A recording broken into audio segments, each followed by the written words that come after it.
sits near record highs following 3 straight weeks of gains. And we are back with Man Group Chief Market Strategist, Christina Hooper. So Christina, at the moment, one enthusiasm over Anthropic and their revenues, but the other development has been more of these tech giants tapping the bond market. This morning, it's Alphabet going to Australian markets and issuing bonds there. We're speaking this with our credit analyst, Robert Schiffman, earlier, but how much are you seeing a crowding out of larger markets and larger debt markets? It's not just inflation, perhaps, that's raising treasury yields. Is it also a crowding out from the hyperscalers issuing debt? Oh, absolutely. I think the more debt issuance you have, and presumably the same level of supply in terms of willing buyers, that does create a crowding out. That does drive up yields. And so I think this is very much a concern in terms of longer term, keeping yields elevated on the long end, but also I think it represents greater risks for investors when it comes to AI-related names, because this is looking increasingly like the telecom boom, the fiber optic network build out of the late 90s, early 2000s. It used to be that people could draw the conclusion that this is so different than last time, right? Because they're not taking on debt. This time they're basically taking some of free cash flow and investing it. But now that's not the case. They're taking on debt. The stakes are higher, and essentially the hurdle rate is a lot higher. So someone, the bulls might argue, as Robert Schiffman did, that these are healthy companies. Their earnings look really strong. Again, Anthropic reporting huge numbers before they head into their IPO. So isn't the debt less worrying then if what's backing them is still really strong corporate balance sheets? That is true, but keep in mind that we're now seeing a real psychological shift on the part of investors, where they used to reward the hyperscalers for putting more money into this build out. Now they're starting to punish them, and especially those that seem to be taking on more debt than investors are comfortable with. So I do think it's a double-edged sword. It is certainly not the late 90s, early 2000s, but in some ways it is rhyming. Do you think, though, that equity bulls are ignoring that, are ignoring higher yields, especially on the long end? Are the two markets sending different signals that at some point need to sync up? They're definitely sending different signals, and I think at some point they will sync up. And the catalyst could very well be if yields get high enough. I think we're not far away from seeing the 10-year at 5%. I think that will be critically important in terms of driving downward pressure on long duration equities, especially tech names. I think it's inevitable that this happens and that there is that merging of views on the bond market and the equity market. So given that, what do you do with tech holdings? If it's a big theme and AI is here to stay and it's changing the way that we live, can you ride that market, or do you need to be more hesitant given what bond yields are doing and that it's going to be hurting long duration assets like tech? Well, I think you certainly want to participate, but you want to be more discerning. So the time calls for active management. And I think that makes sense. Anytime we see some great industrial revolution, what we see is an early period in which a rising tide floats all boats.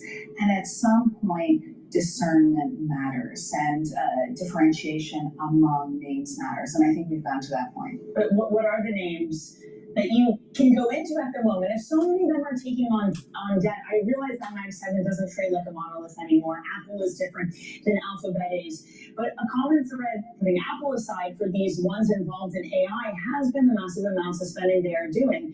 So where do you find the bright spots that you're less worried about, especially if you want to continue this theme? Well, I think you want to be far more cautious around the hyperscalers. That's not to say avoid them, but be far more careful around them, because those are the ones that are taking on a lot of the debt. I think it's looking for the beneficiaries of this build out, and also the ones that are helping solve problems that could be obstacles to the build out. So I think in terms of all the movements, the community movements pushing back on data center building, with even occurring in Texas, right? And that says to me,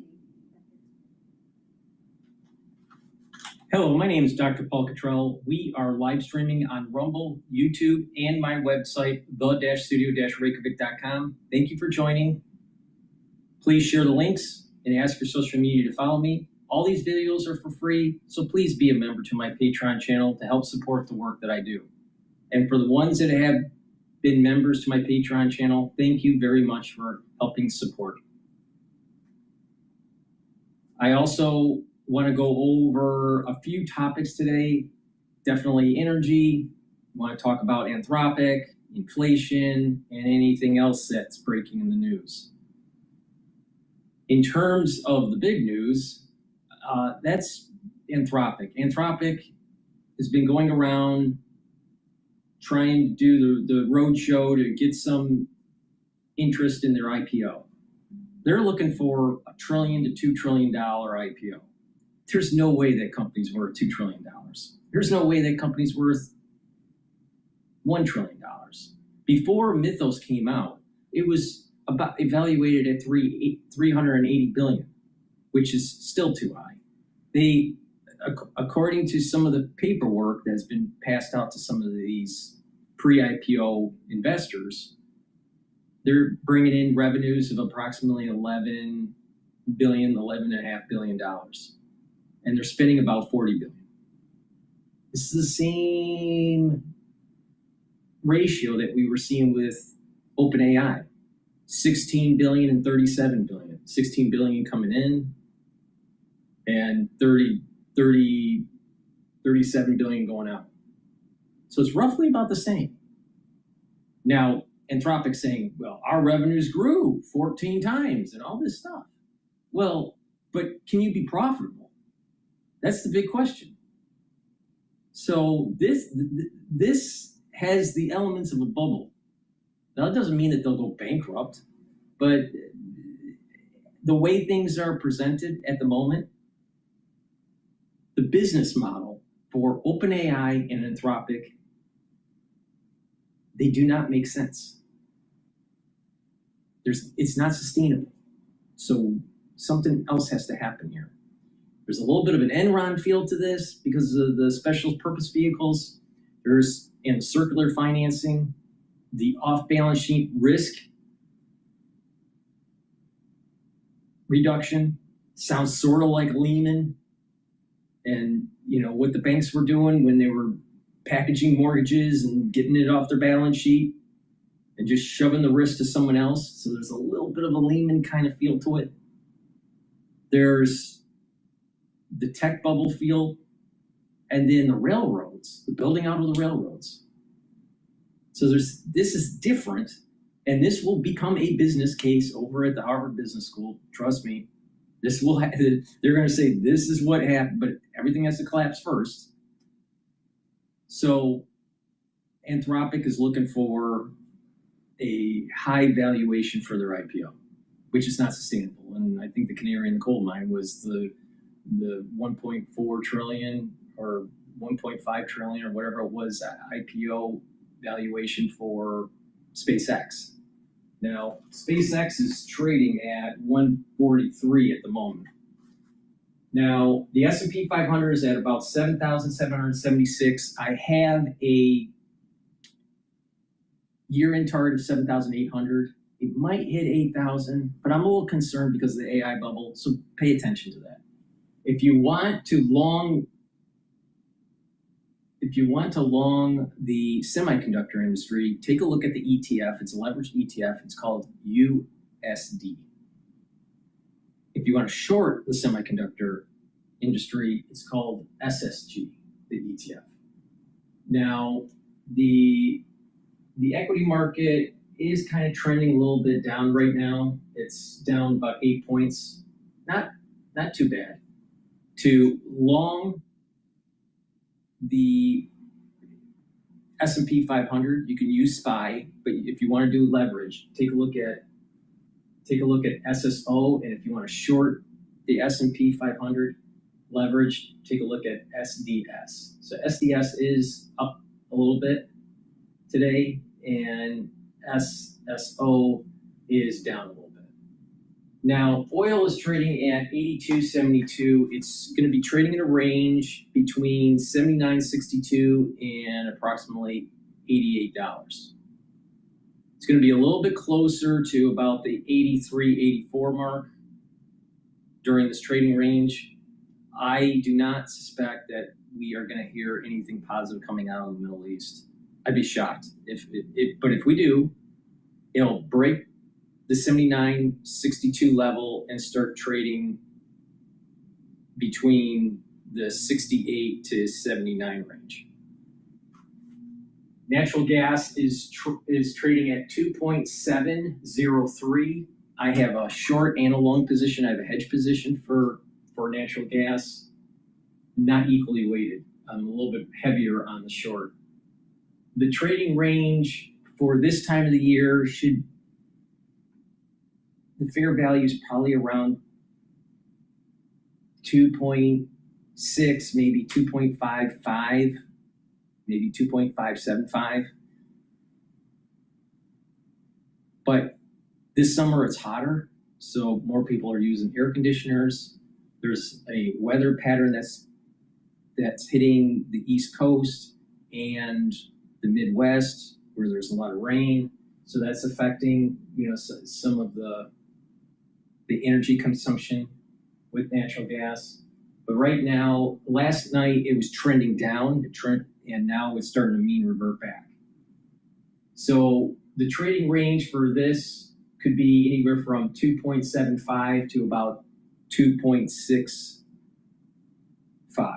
Now, as it's trading at around close to 2.6, that's near the bottom compared to other trading ranges, the bottom of other trading ranges last year and even maybe earlier this year. I'd have to look at the chart, but definitely last year. So it's having a hard time breaking through that 2.6 range. But I do think that the fair value should be around 2.55.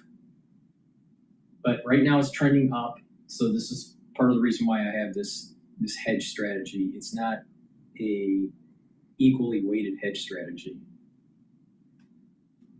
And Euro is trading at 115.9, and the Japanese yen is trading at 159.32. So the yen is starting to weaken again. So the BOJ is going to intervene. The BOJ is signaling that they're going to raise rates. Another big element to the market is the yield curve is changing. It's going up. And that's not good for people that are borrowing. So the 10-year yield, is at 4.7. It should be at 4, maybe 3.9. Before the war, it was at 3.9. So 4.7 is the 10-year, and the 30-year is at 5.28. It's not out of the realm of possibility of seeing a 5 handle for the 10-year and a 5.75, closer maybe to even just below 6 for the 30-year. So that's going to be a problem. It's going to be a problem for many people.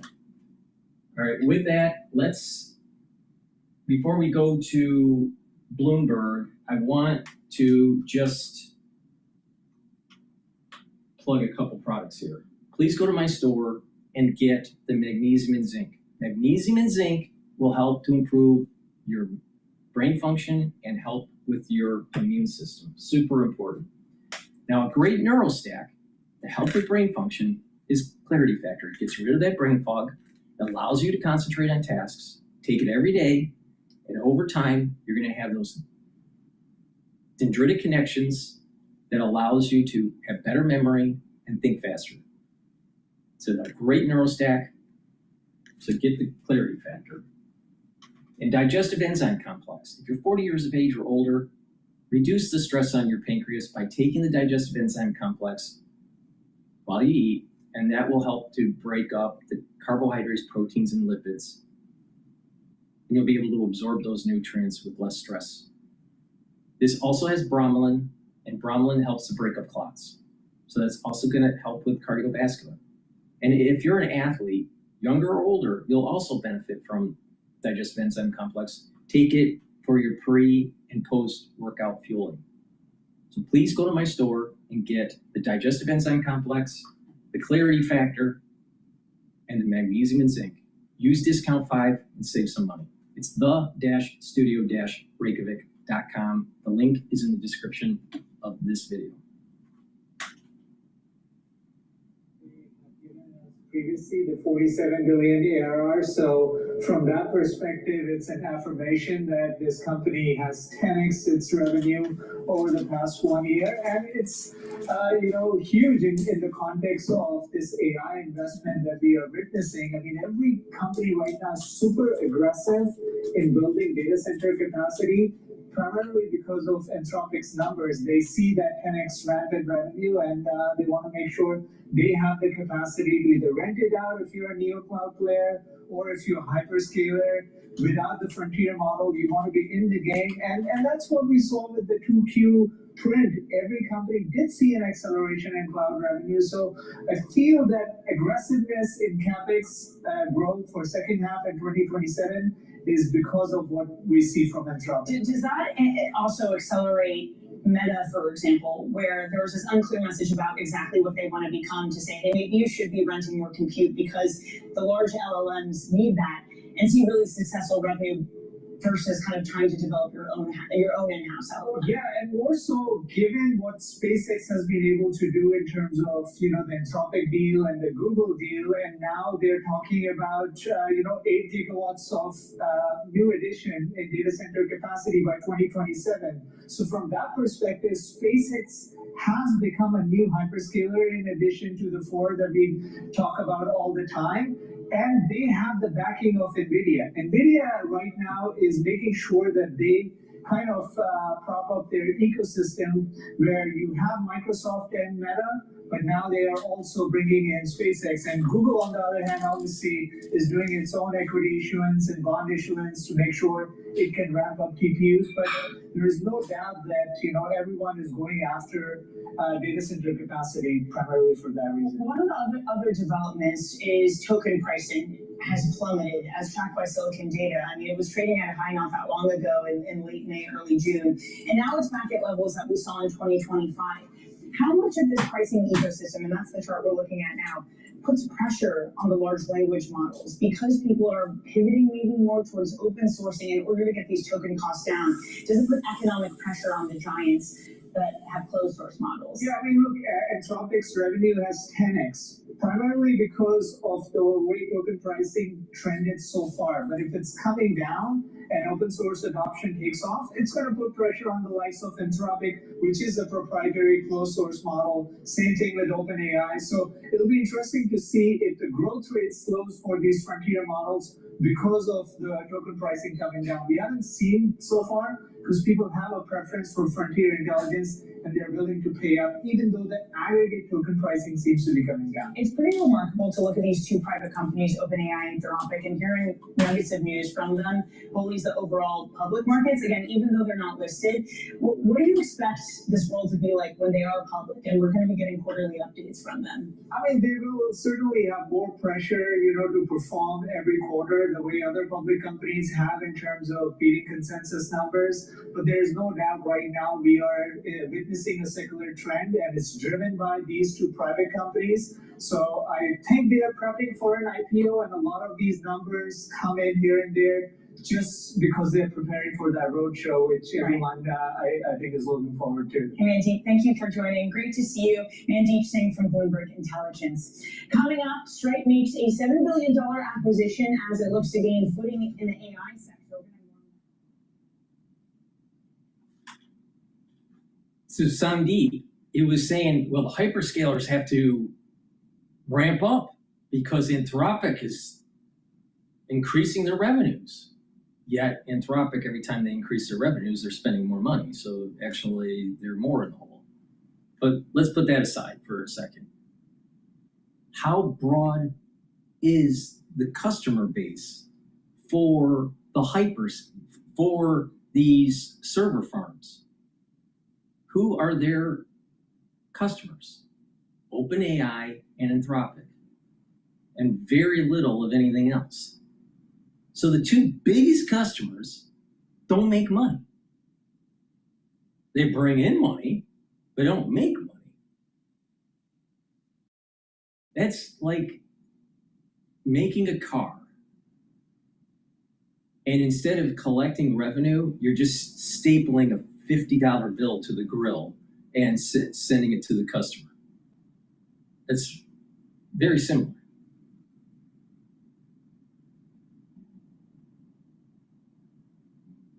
So there's not a business model for this. And I'm not the only one saying this. There's a lot of people talking about this. So I think there's too much hype. Now, that doesn't mean that the bubble can't just keep on getting bigger and bigger and bigger and bigger, which I think it will. But Q1, maybe it bursts. Maybe Q4 of this year it bursts. Maybe Q2, but it has to burst. So that's the reason why maybe playing USD long it for a little while. And then once we start hearing that there are problems with the IPO, or maybe when the bubble bursts, it will be after the IPO. And then you start shorting the semiconductors, like using SSG. Now, what's NVIDIA doing? Now, I'm most likely NVIDIA is up today, but let's just take a look. What's NVIDIA doing today? NVIDIA is trading at the moment at $226 per share. And it's trending down similar to the overall broad market of the S&P 500. The S&P 500 is trading at 7,779. So NVIDIA's at 22.6, but it wasn't that long ago that NVIDIA was trading at 190 in July. So right now there's a little bit of a rush of investment in tech, in semiconductors, in AI, that whole AI trade, but that's gonna probably run its course 3 months maybe, 6 months maybe, and then all of a sudden we start hearing it collapsing again and retest the lows of that sell-off that happened in July. Please go to my store, the-studio-reykjavik.com, and get the structural nano silver lozenges. They're perfect for cleaning the house. Take them just in case that you're going to be around dust or you're working in the yard. It's perfect for allergies and the cold season. You can get it in orange splash and Manuka honey. They're made from structural nano silver, so they will neutralize. So make sure you have a few bags for your household for that allergy season, the cold season, and just cleaning around the house. They're very effective. And olive leaf extract. Olive leaf extract is dual purpose. It'll help to bring down inflammation and help to control your lipid profile. Help to bring down LDL levels and increase your HDL levels. When that happens, you have less concentration of oxidized LDL, and you're going to be able to have less plaque formation. That's going to be positive for your cardiovascular health. And this helps with your immune system by bringing down that inflammation. So please go to my store and get the olive leaf extract. It's the-studio-reykjavik.com. Use discount 5 and you get $5 off.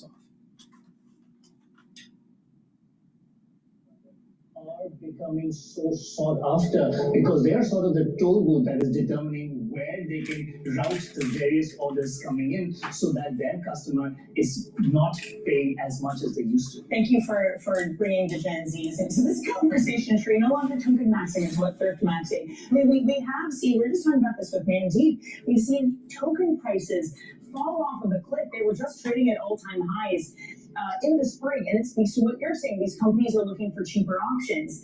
Sure, looking at this chart, yes, I know we just heard from Anthropic and the 4 times revenue.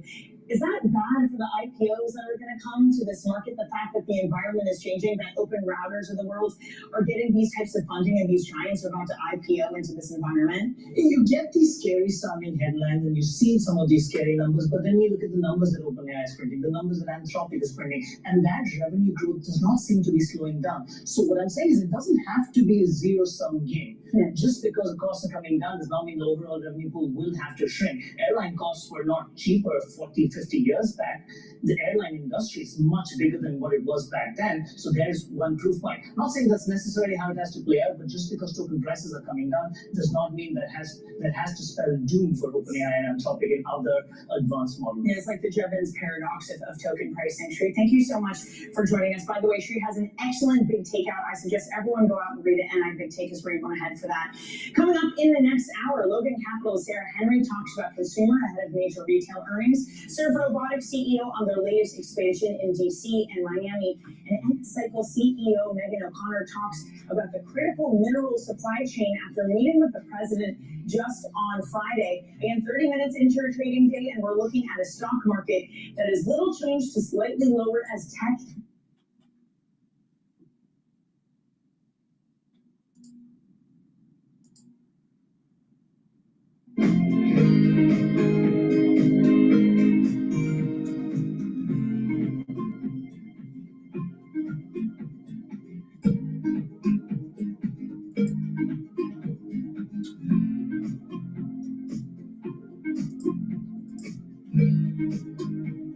All right, we're gonna play a clip by Trey Yingst about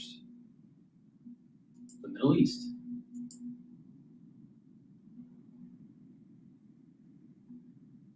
Whoa, what's that? I just built a budgeting app with Base 44. Guys, you just built an app. Impossible. Big that kid.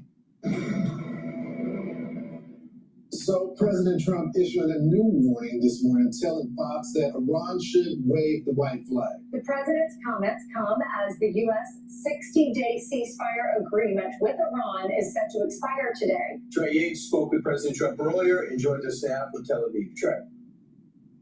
Yeah, hey guys, good morning. Today, the 60-day memorandum of understanding between the United States and Iran expires. And Fox News spoke with the president early this morning to get his thinking on what comes next. The president told Fox News that Iran should put up the white flag of surrender. And he went on to say, I have no time schedule. I'm not in a hurry. The president talking broadly about the back channel negotiations that are taking place and confirming to Fox that there is a back channel directly between Washington and top IRGC officials in Tehran. The first public confirmation of such a channel. And this is critical because it comes as these conversations go back and forth. The president says they're good poker players, but they're dying, and that the midterms have nothing to do with my thinking. This is all moving very quickly in the region because there is a U.S. military posture that remains, and there are a lot of different players involved and talks that are taking place as we speak right now between Iran and Oman about control of the Strait of Hormuz. And the president says if Oman gets in the way, we'll bomb the S out of them. Because at the end of the day, the president wants two clear things here. He wants control of the Strait of Hormuz. There's an ongoing U.S. naval blockade that is costing the Iranian regime hundreds of millions of dollars each day. And if ultimately this leads to future negotiations, that is when Iran's nuclear program is expected to be discussed. Guys? Well, first off, Trey, there's some really intriguing things going on with Jared Kushner in the region. He's actually meeting with Hamas leaders, which is relatively unprecedented, about disarming. And he's meeting with them outside Gaza, but about disarming in Gaza. And there's an international force poised to come in that includes, we know, at least 8,000 Indonesians. But at the same time, Prime Minister Netanyahu was not committed to pulling out, understandably, until he's convinced that Hamas is disarmed. So what do you think could move this process forward, being that it seems so close? Absolutely. There is a parallel diplomatic track that is taking place right now, and that's the Trump administration trying to move forward the Gaza ceasefire that is supposed to see Hamas lay down their arms. But it's a very complicated process because it comes after years of war between Israel and Hamas, after Hamas launched a terrorist attack into southern Israel on October 7th of 2023. Now, President Trump spoke about this, saying the Israelis should not be striking Gaza right now, and that the United States has their own relationship with Hamas. He adds they are giving up their guns. And so if this takes place, it will be a major step in these negotiations to disarm Hamas and to usher in this new technocratic government. Now, as we speak, One of the top negotiators for the United States, Jared Kushner, is meeting with Israeli Prime Minister Benjamin Netanyahu. And I asked the president about the upcoming Israeli elections in October. He told Fox News, "I think it's most appropriate for me to stay out of Israeli elections, but I may endorse somebody." Guys? So Trey, there's been a lot of conversation, and I gotta be honest, conversation that I'm not even comfortable having on the stockpiles as it relates to this war and the larger impact about other enemies. What did the president say about that? Is there concern right now? So I asked the president about these stockpiles, and President Trump told Fox News, "What we've used is peanuts." He says the United States has a lot of mid-level weapons. He blamed former President Biden for shipping air defense systems to Ukraine at the beginning of the Russia-Ukraine war in 2022. But broadly speaking, the president did not express concern about the current munition stockpile across the region. And remember, the backdrop here is quite important. There are around 50,000 U.S. forces stationed in the Middle East right now, and it gives the president a variety of military options if he chooses to use them in the future. He noted that the Iranians are still continuing attacks in the Strait of Hormuz, but pointed out that the U.S. naval blockade remains in effect. He called it a wall of steel, and also noted that as this wall of steel is in place, the United States is helping to escort oil out of the Persian Gulf. And so there is still this export of oil taking place, not from Iran, but from regional Gulf allies that are working behind the scenes with the United States, not just on that defensive posture, but also ensuring that the global energy market remains stable. So, Trey, the president has said the soldiers and the police are not getting paid in Iran. The current sanctions are costing Iran $435 million a day, it's being estimated. Explain what's happening to the people in Iran, and are they able to fight back against this? Because it reminds me of what happened. If they did fight back, it reminds me of what happened in January when people were getting killed for protesting. So how are the people surviving, and are they speaking out and saying that this is not fair, we need to get paid?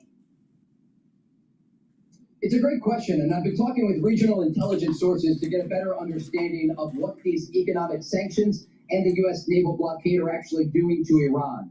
We know that the blockade is costing the regime hundreds of millions of dollars each day because the Iranians are not able to export crude oil from these critical ports along the Persian Gulf and into the Strait of Hormuz. But it's the economic sanctions that are expected to increase, according to U.S. Treasury Secretary Scott Bessent. I mean, you have to think about sanctions. You look at this like an onion, and at the center of the onion, you have the U.S. naval blockade.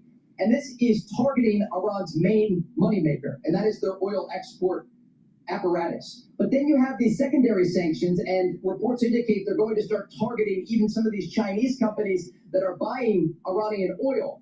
And so this is focusing mainly on the Iranian regime and officials in Tehran that use this money not only to produce missiles and drones, but also to pay top IRGC officials and even the field commanders that are ordering the missile strikes when they do take place against U.S. forces or allies across the region. And so this is a game of cat and mouse, but it's also a game of patience. And the president indicated to Fox News earlier today that he has no timetable. And this really flips the Iranian equation on its head, because the Iranians thought they could wait this out. They thought the midterms would pressure President Trump to make a decision and pull U.S. forces out of the region. But the president has indicated to Fox News he plans to keep the U.S. naval blockade in place. And this is increasing the economic pressure on the Iranian regime. Inflation is rising. The process of goods and actually exporting goods is decreasing. And the focus now is on the regime officials in Tehran and ensuring that they have fewer dollars to put toward their military and these efforts to try to threaten U.S. forces across the region. Right. Thanks so much, Trey. Appreciate it. Great breakdown.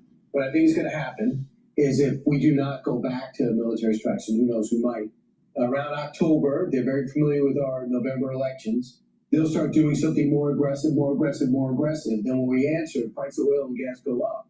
And it's going to hurt Republicans come the primaries. Because what he wants to do is diminish President Trump. What they want to do is diminish President Trump's power, because he's the only one to ever confront them militarily. There's been sanctions and there's been agreements and there's been harsh words, but he's the only one to take them on directly after 47 years. And they want to do anything they can to make sure he's not president, or if he is president, make sure he does not have as much power. So that's what I worry about. They'll be able to dictate our elections unless we take them down before they. That's why we have to make it a national security issue.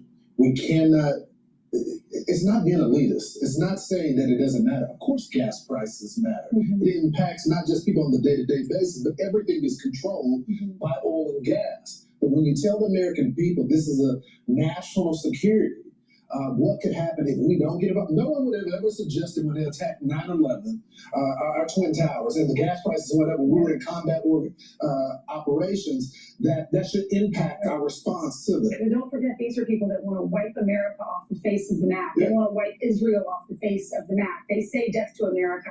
So if they got a nuclear weapon, we won't even have cars to put gas in, right? I mean, it's more important for them not to have a nuclear weapon because they do want to kill us. They hate us. And don't forget that.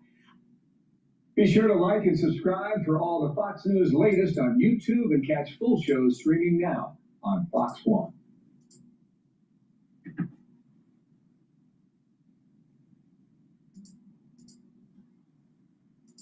In-person event during a Well, to the Middle East, where tensions remain high as the United States' 60-day ceasefire agreement with Iran is set to expire today. Chief Foreign Correspondent Trey Yeats just spoke with President Trump and joins us now from Tel Aviv. Trey. Yeah, hey guys. They did two different clips on that. Let's see here.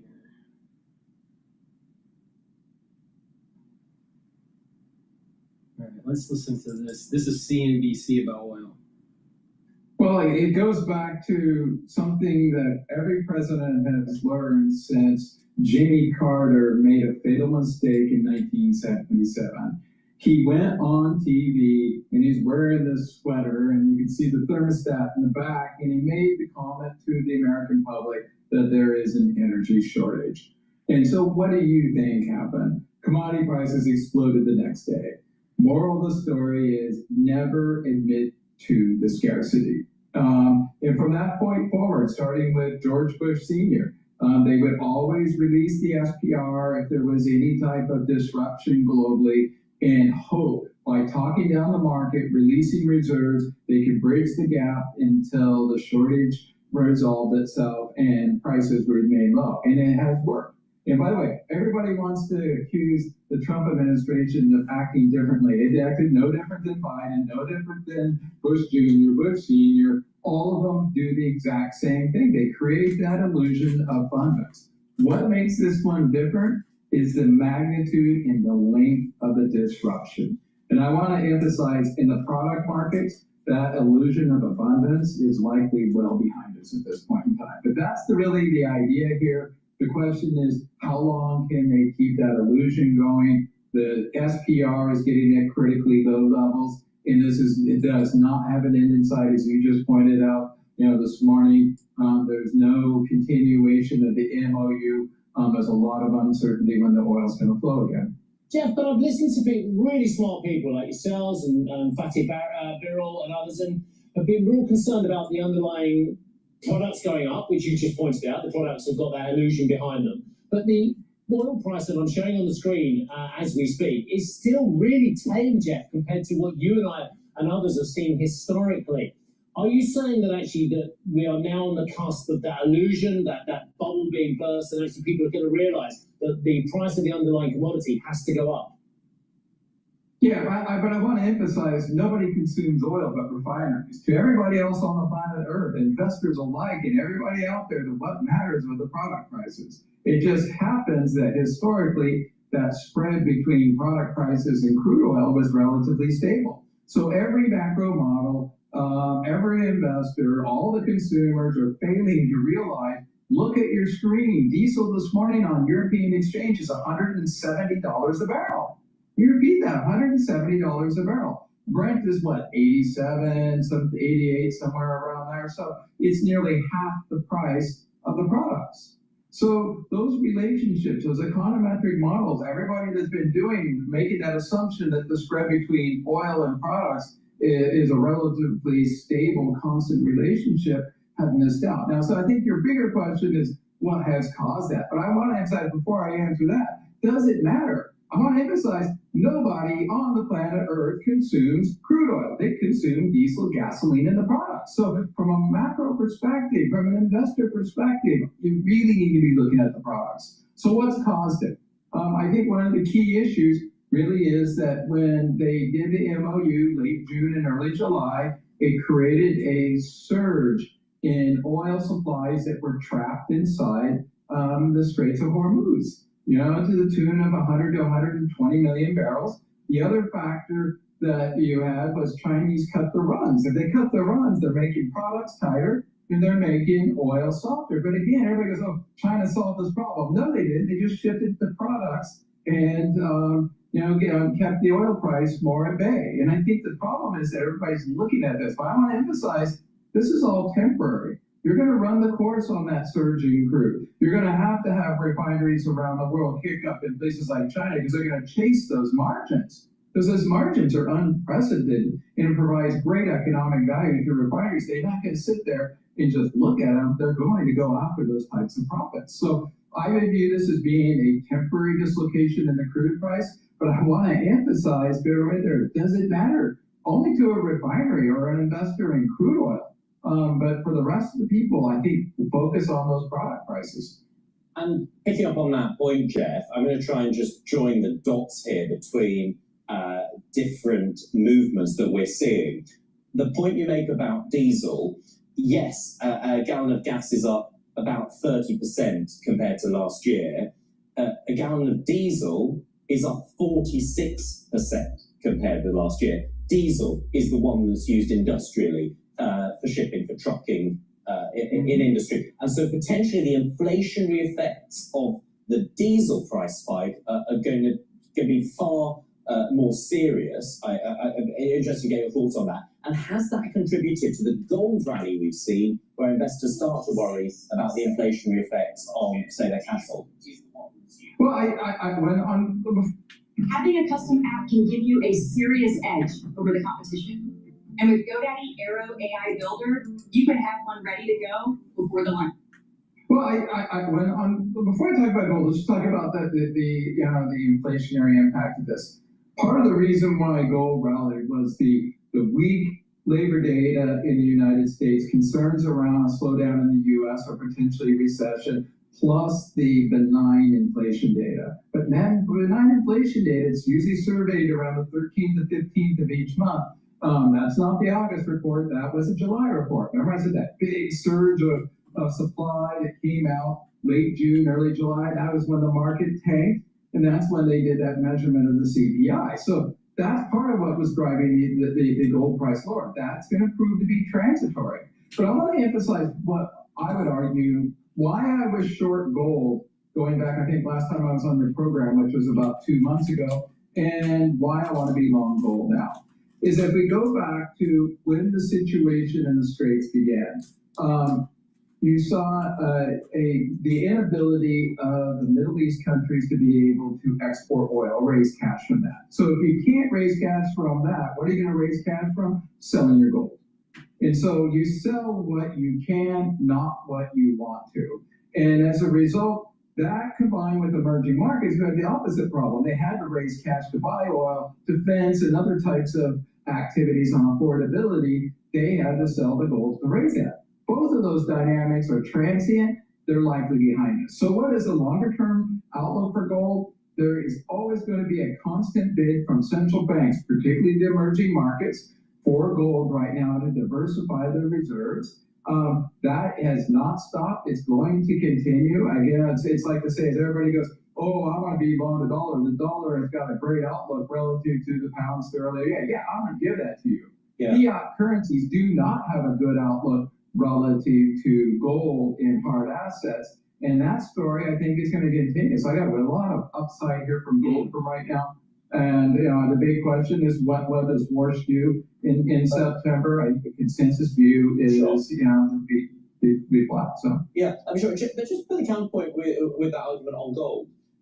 If there are central banks worried about the weakness of their currencies and relative to the dollar, of course, oil priced in dollars, they're worried about the inflationary effects on their economies. If they wanted to prop up their strength of their currencies, they would presumably sell some of their gold holdings, wouldn't they? Which would put some downward pressure on the price. Yep, and that's what was the core behind why I wanted to be bearish on gold earlier. But when we think about, there's that context, but you also want to diversify away from dollars, away from euros, away from pound sterling, away from yen, away from everything out there. If you're one of these other emerging markets in some place like China, you have sanction risk in places like Russia, Iran, and all over the rest of the world. You want to get away from dollars as fast as you can, or fiat currencies, because it poses a risk to you that gold will not pose. And I want to emphasize, the crypto doesn't have that same benefit as gold, because you leave a footprint to get into currency or into cryptocurrency, and then you got to get out. The fact of the matter is you can move gold around the world and nobody will ever know you did it. And as a result, if you're looking at a way to protect yourself from any type of sanction risk or somebody messing with your reserves, gold is your safest bet. Life moves fast. With Citizens, you and your business. All right, we're going to play another CNBC clip talking about year-end projection of the broad market.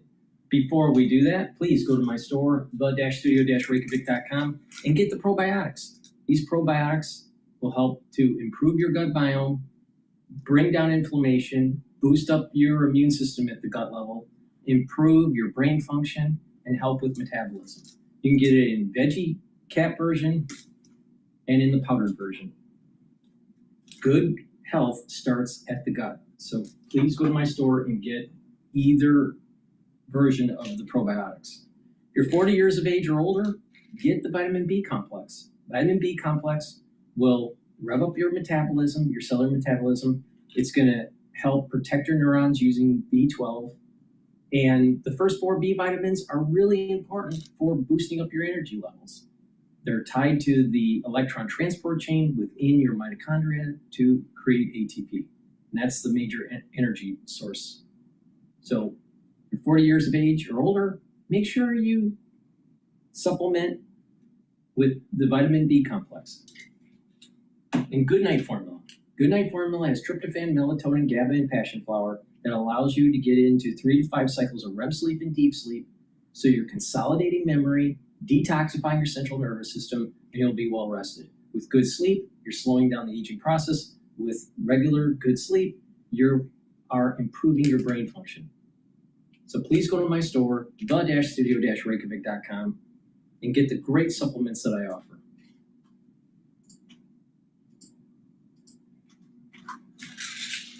Stock name, Stephanie Link, Hightower Chief Investment Strategist and CNBC contributor. Good morning to you. We've been talking about some of the geopolitical issues this morning, some of the things coming out of the administration as well from over the weekend. And then we've also been talking about some of the earnings we're going to hear later this week. How are you positioning yourself in this particular moment? Yeah, and it's great to be here, Andrew. I think that even though we took a breather last week in the markets, the economy is still chugging along. The Atlanta Fed tracker for the quarter is running at 5.8% for GDP. I don't think we're growing that fast, Andrew, but I do think directionally we're accelerating from last quarter. And it is because of AI and the food chain. We heard from Cisco and Applied Materials and CoreWeave and Supermicro last week. So that's still working. And the consumer is still actually consuming. And I think you're going to get some really good reports, minus the housing cycle and stocks. But I think you're going to see very good numbers from Walmart and from Target, as you guys were just talking about. But when I listen to what the banks have said, they are talking about a very strong consumer, and that even the low end is starting to do a little bit better. They're lending at about 8 to 10% growth. That's very healthy. We have ISM services that are up 20 consecutive months in a row. Retail sales, if you average the last 2 months, because we did have to pull in from Prime Day to Amazon, you're running like 5 to 6%. So I feel good. Earnings are really growing rapidly. I don't think we're going to see 50% growth forever, but we are seeing a lot of momentum. I am encouraged with not only revenues growing double digits, but also gross margins expanding. And oh, by the way, we're on pace to do $4 trillion in M&A this year, which would be a new record. So, it's funny, we constantly talk about all these big geopolitical headlines. This morning, North Korea being one of them. We talk about wealth taxes in California. We talk about what's happening in the Middle East with Iran. and oil prices, and yet things continue apace. Is there an argument to say that things are so strong that we just should look away from the other stuff? Well, I think the fundamentals are really strong, and I think not only are earnings good, but they're very broad-based. 10 out of 11 sectors saw growth this past quarter. 7 out of 11 saw double-digit growth. So I don't think you want to fight the economic momentum. And I know, there are a lot of things to worry about in terms of all the things that you mentioned. It's never perfect. And I worry when I don't worry, because that means we're all complacent. But the underlying fundamentals are so strong. I think you want to continue to be fully invested. I think you want to be diversified. I love that we're broadening out and not just seeing it in technology. And I think we grind higher into the end of the year, because I think earnings may not grow at 50%, but they're still going to grow. I think 20. What do you think on the tech side? We were talking in the last hour about Berkshire Hathaway's investment in Alphabet. We're going to have Greg Brockman, who's one of the founders of OpenAI, on the broadcast at about 8:30 this morning. Obviously, we got into the whole, I don't know if you were watching a debate or interesting conversation about what's going on in the bond market as it relates to some of the financing for some of these data centers. But if you already owned, this is a big question for a lot of people who have owned the Magnificent Seven, do you stay in them? Yeah. I like some of the Magnificent Seven. I think Amazon is the best position, because I think they can win in very, very many ways. Obviously, AWS, and seeing an acceleration to 38% growth from 27% growth the quarter before. That's really good. I think retail sales are running, the businesses are running about 9% comps. Margins are expanding. So I like Amazon.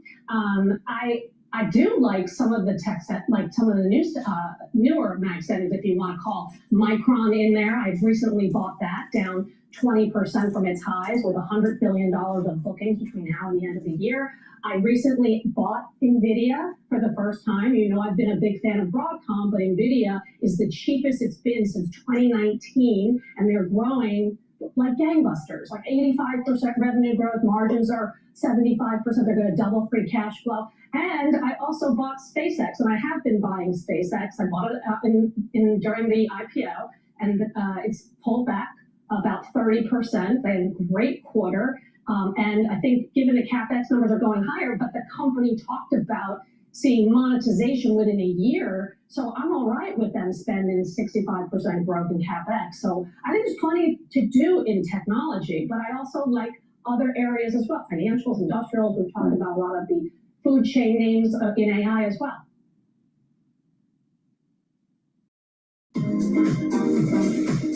Clamad is a unique brand with human touch. Success is to make people around me happy. The more we can use technology to lift weight out of their hands, the better we are compared to the competition.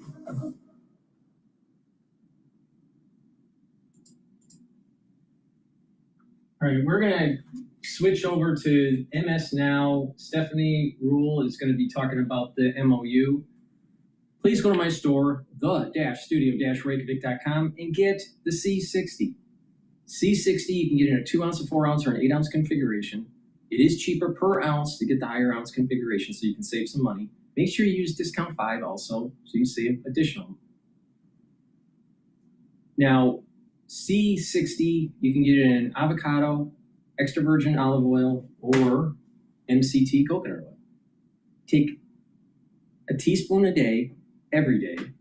And by doing this regularly, you're soaking up free radicals. It's 1,000 times stronger than vitamin C. One molecule is 1,000 times stronger.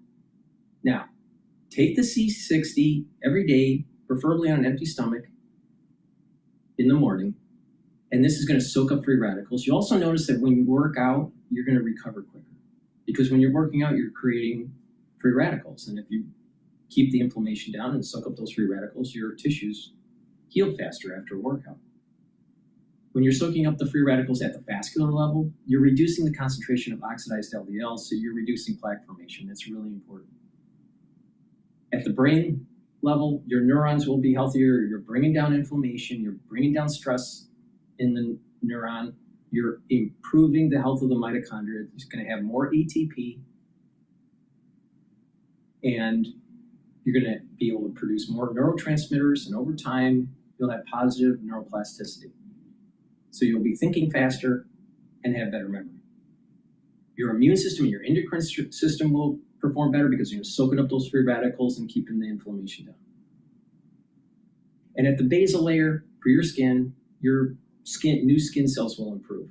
C60 stacks really well with resveratrol, especially for the skin. So if you want to slow down the aging process, take a teaspoon of this every day. Again, you can get it in MCT coconut oil, avocado oil, and extra virgin olive oil. It's something that I've been doing as part of my anti-aging protocol for over 10 years, every day. Teaspoon a day. It's that simple. So please go to my store, the-studio-reykjavik.com. So now we're going to play from MS Now about looks like the MoU deadline is expiring, but the United States and Iran seems to be agreeing to an extension.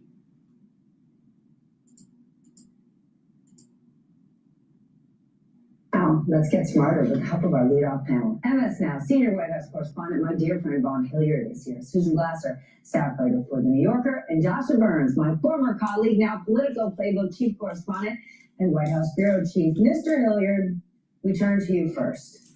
A 60th day deadline for a broad peace deal always seemed like it was a tall task, but you have to say the White House had to think they were going to be in a way better place today than they are right now.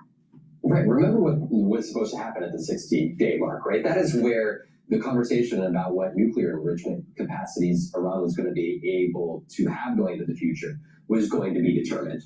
We're so far from that. We're not even at step one about opening up the Strait of Hormuz, let alone any negotiations about the nuclear enrichment capacities of Iran. And so that is where you go to these lists of demands that Iran has made very clear, that the U.S. and Israel must remove troops from Lebanon, for instance, must end its engagement with its proxies in other countries, that it must release the frozen assets to Iran. And the terms of this memorandum of understanding are just such in a difficult place for this administration that even the administration is debating over what the agenda and what the goal of the Iran war here is moving forward. And I think that is why you find the Trump administration in such a predicament at this point, because there has been no indication that Iran is willing to give at all in terms of what they want out of these negotiations, and that they are willing to play the long game. And in turn, people like Stephen Miller have even said that they're willing to go on. And Donald Trump has said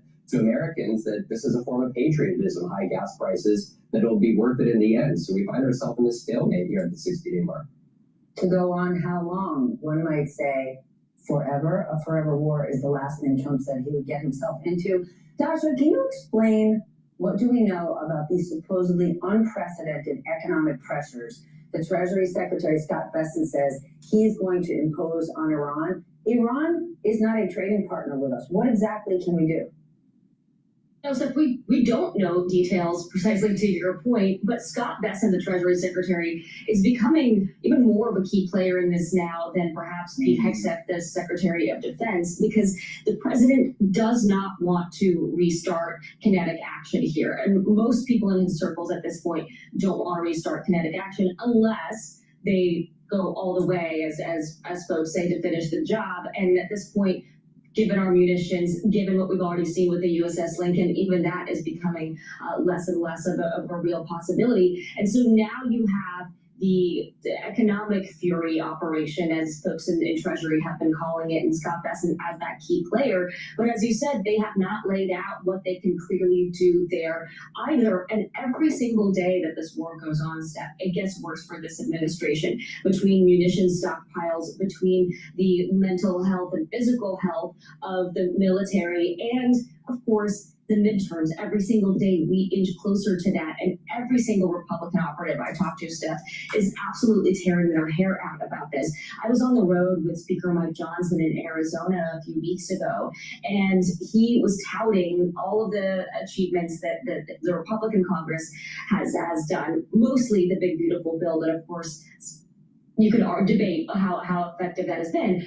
But the big looming thing, the war with Iran that has raised gas prices, raised fertilizer prices, and made Americans extremely concerned, that part was really difficult for him to talk about, as it is for every Republican candidate in a vulnerable district, because all they can say is basically the message that the president himself delivered, which is, yeah, suck it up with the high gas prices because we're dealing with this power. A lot of voters aren't buying it. This is Tosh, one of 86,000 Texans who work at Amazon. He started after his Air Force service, hung up the uniform, put on a vest. This. Buying it. All right, Susan, let's talk about this MoU, because the Wall Street Journal has got this new reporting that said after the MoU was signed 60 days ago, Iran's hardline leaders met to actually escalate the war, ramping up their weapons production and potentially launching new attacks. What does that say about how the U.S. has approached this, and even how they've communicated with the American people about where things have stood?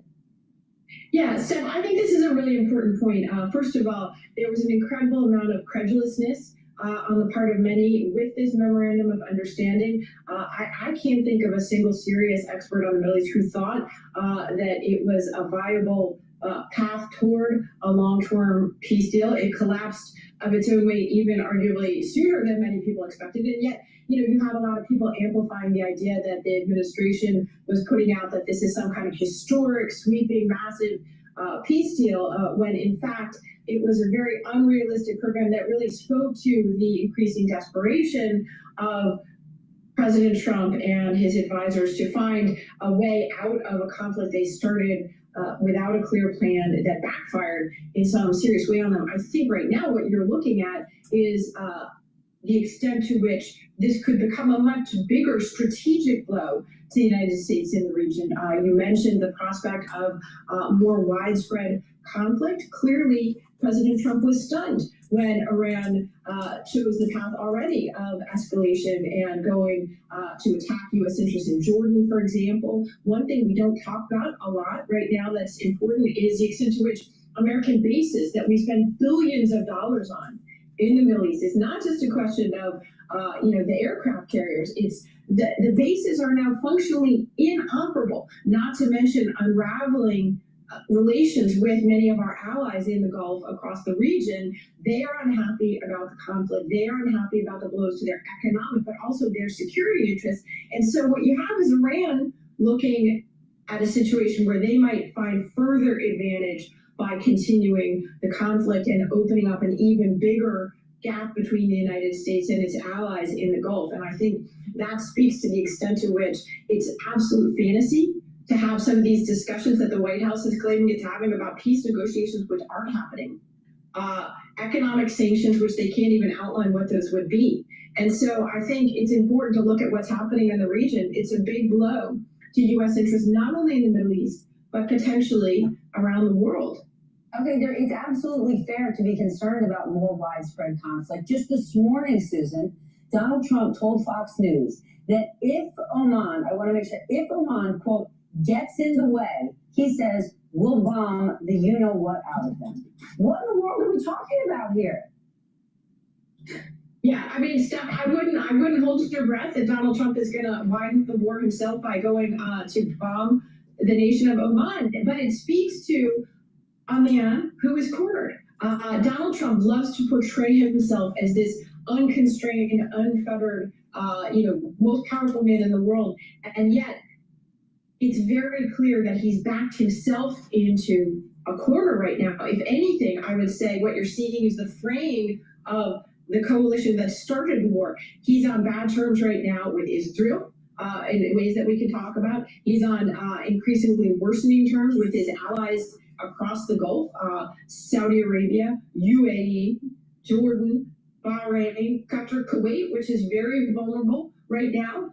So the idea that he's going to start to threaten war against Oman, which had played a mediating role in this conflict, again, speaks to an American politician who sees himself in a corner and doesn't have a viable way out of it. It's absolutely insane as well, Susan, that we're saying, well, maybe we shouldn't take the president that seriously, or don't take him at his word when he's telling a major news outlet that he may bomb the you-know-what out of another country. The fact that we've gotten to a place where we're like, oh, he's probably not serious. This is the president of the United States. Now I want to talk about these sailors, though, Dasha, because the U.S. is rushing to ship to replace the USS Lincoln and sending a top commander to visit the carrier to make this statement. Is it fair to say they're just trying to do some damage control? I mean, these sailors are suffering. I mean, this requires so much more than just damage control. This story speaks volumes about exactly what Susan just mentioned, the way that the United States has been backed into a corner to where we have had these sailors deployed for so much longer with so many fewer resources than is typically required. I have had a number of sources across the military reach out and say, we are in a bad spot. We are sounding the alarms internally, but to be frank, they are not being heard. And it took a story. Do you think that if these headlines, if this fantastic reporting hadn't been put out there, that Bradley Cooper would be visiting the USS Lincoln, that this swap with the USS Washington would be happening right now? I highly doubt it, because it takes this being brought to the public attention in order for action to be taken here, because right now the administration is just trying to find its way out of this hole, and doing that regardless of the human toll here.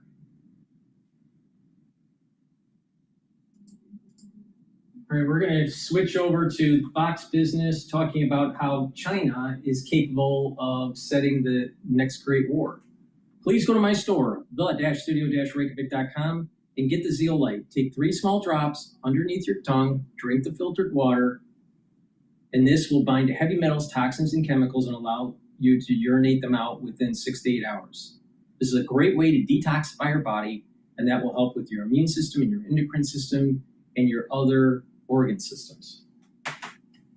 Another great way to detoxify your body is to take the gladiator barley or the heirloom barley. Each one of these containers are about a month's supply. Now, the gladiator barley will help with musculature, detoxify your body, bring down inflammation, and soak up free radicals. The gladiator barley does what it does is it brings down inflammation, soaks up free radicals, and detoxifies. It doesn't help with musculature. So if you want to do all that and build muscle, take the gladiator barley. And gladiator barley also stacks really well with the myotrol. Now, by taking the heirloom barley or the gladiator barley, you're bringing down inflammation and soaking up free radicals. That's going to help with your cardiovascular system, your endocrine system, your immune system. It's going to help you to recover after a workout. It'll help with joint health and brain function. By bringing down inflammation and soaking up those free radicals, you're slowing down the aging process and allowing your tissues to heal. That's really important. So taking heirloom barley or gladiator barley is a great way to get healthy. And if you want a little bit stronger detox, take the zeolite. Now this zeolite you can take every day. So please go to my store, the-studio-reykjavik.com, and take the supplements that I take on a regular basis to help slow down the aging process. It works. You'll have more vitality, more energy, more longevity. Please go to my store, the-studio-reykjavik.com.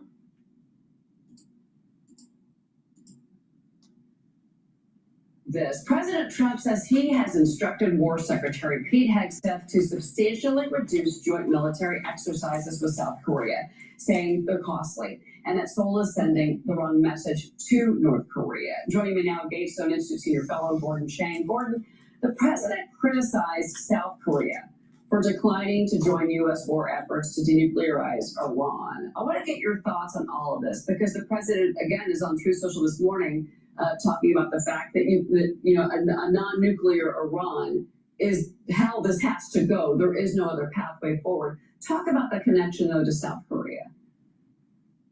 Good morning, Cheryl. Lee Jae-myung, the president of South Korea, is a leftist. He's moving very fast into the pro-China, pro-North Korea camps.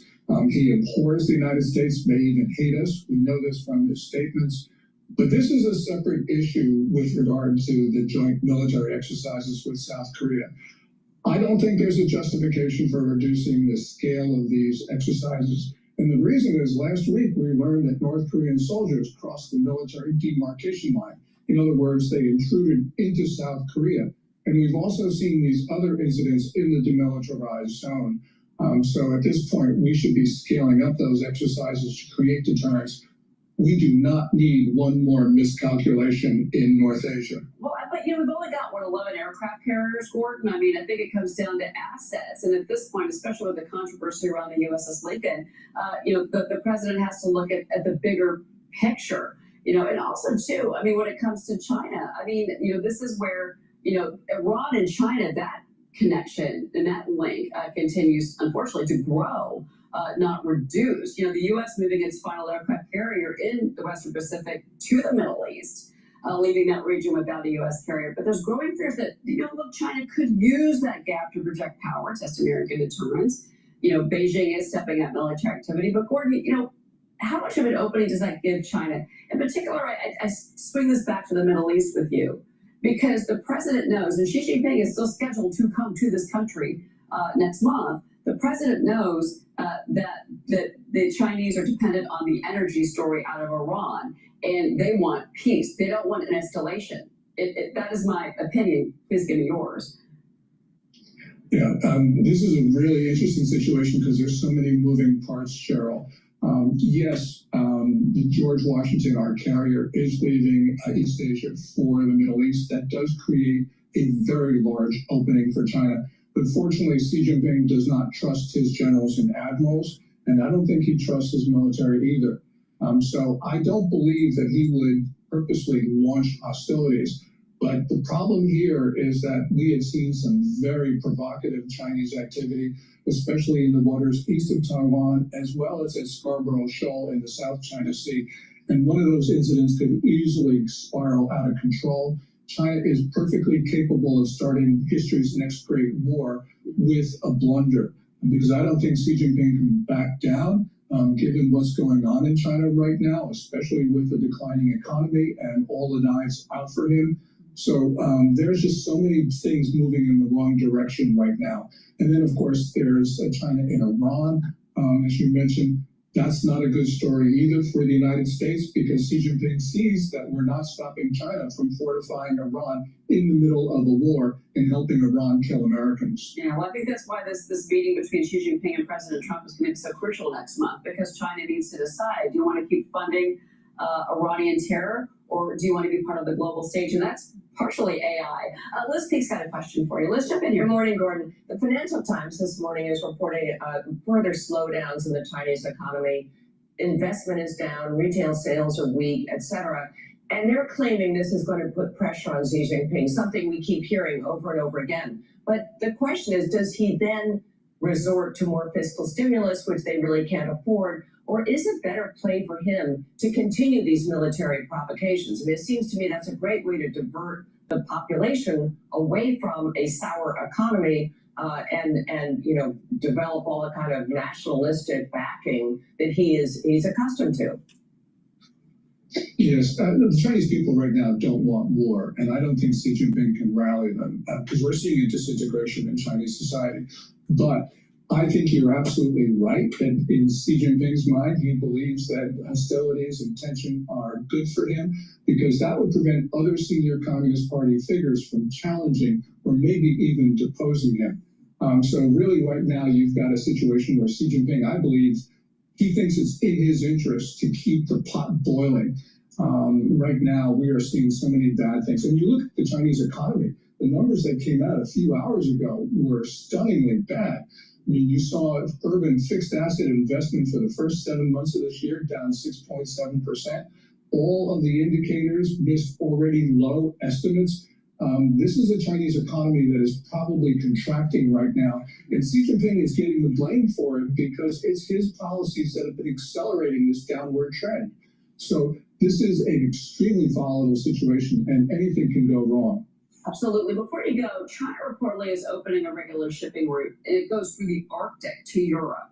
So this cuts the journey down to about 20 days, half the time that some traditional routes take. Gordon, I want to get your thoughts because what we've seen, and this pivots back to President Trump in the beginning of his term talking about Greenland. Just to point back to that real quick here, but this is another shipping route, but this it would be a strength. This would help China, but this would also get them away from the Strait of Hormuz. It would open up the supply chain, maybe not so much for the U.S., but it would open up the supply chain for China. Would that help them in that bad economy you were just talking about with Liz? It certainly would, because it cuts the shipping in half between East Asia and Europe, and that means you get 20-day shipping rather than 40, and that reduces the cost of Chinese goods. But the Northern Sea Route, which is what China is using, is open only during the summer and only really between August and October.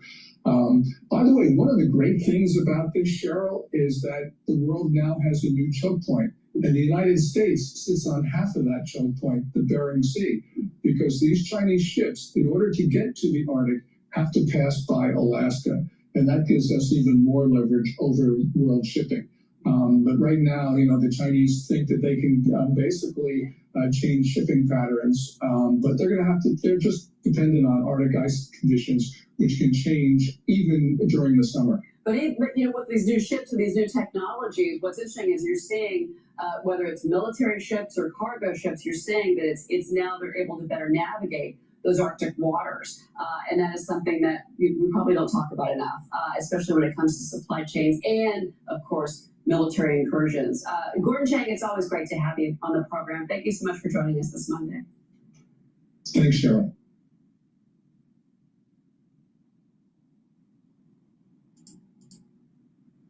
All right, we're going to go to a clip about CENTCOM commander meeting the sailors on the USS Abraham Lincoln. Please go to my store, the-studio-reykjavik.com. Get the ashwagandha root. Ashwagandha root will help to control your cortisol levels and your blood glucose levels. Lignans soaks up free radicals, helps to improve your immune system and your endocrine system.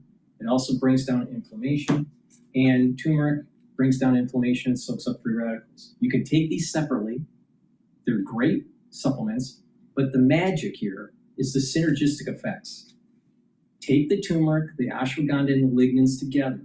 And what this will do is help to supercharge your anti-aging protocol. What this is going to do is it's going to soak up those free radicals in different ways. It's going to bring down the inflammation in different ways. And by doing that, you're going to improve your immune system, your endocrine system, brain function, and cardiovascular system. Now, when you do that on a regular basis, you're going to start seeing all these different organ systems are starting to slow down its age progression and give the tissues time to heal.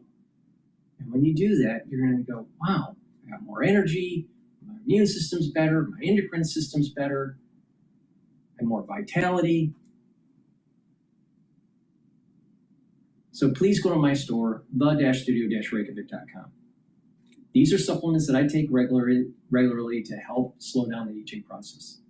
And my protocol is really simple. Probiotic is a foundation. The first pillar is the Max 35 or Cleanse to boost up your innate immune system. The second pillar is C60 to soak up free radicals. The third pillar is the turmeric, ashwagandha, and the lignans. They're synergistic to help with the immune system and the endocrine system, cardiovascular system, and help with brain function, and Boomer Boost, which also helps with those organ systems and revs up your metabolism, and you have a steady burn of energy. When you do this, you'll start noticing you're targeting all the problems of aging. You're improving your immune system. You're bringing down inflammation. You're helping the cardiovascular system. You're revving up your metabolism. You are, with doing proper diet and exercise, you're building up muscle. You're helping with brain function. And when you do this on a regular basis, you're reducing the normal aging methylation of your genes, so you have a more youthful gene expression. You'll have a more youthful epigenetic profile compared to a peer group that's not doing that. So please take my advice, take the supplements that I offer. It works. It helps to slow down the aging process. So have more vitality, and you won't have to depend on a physician so much. And this is a great way at a societal level to reduce healthcare costs. If people are more healthy by taking the proper supplementation, by eating properly, exercising properly, having the proper lifestyle, we could shave off tens, if not hundreds of billions of dollars in healthcare. So please go to my store, the-studio-reykjavik.com.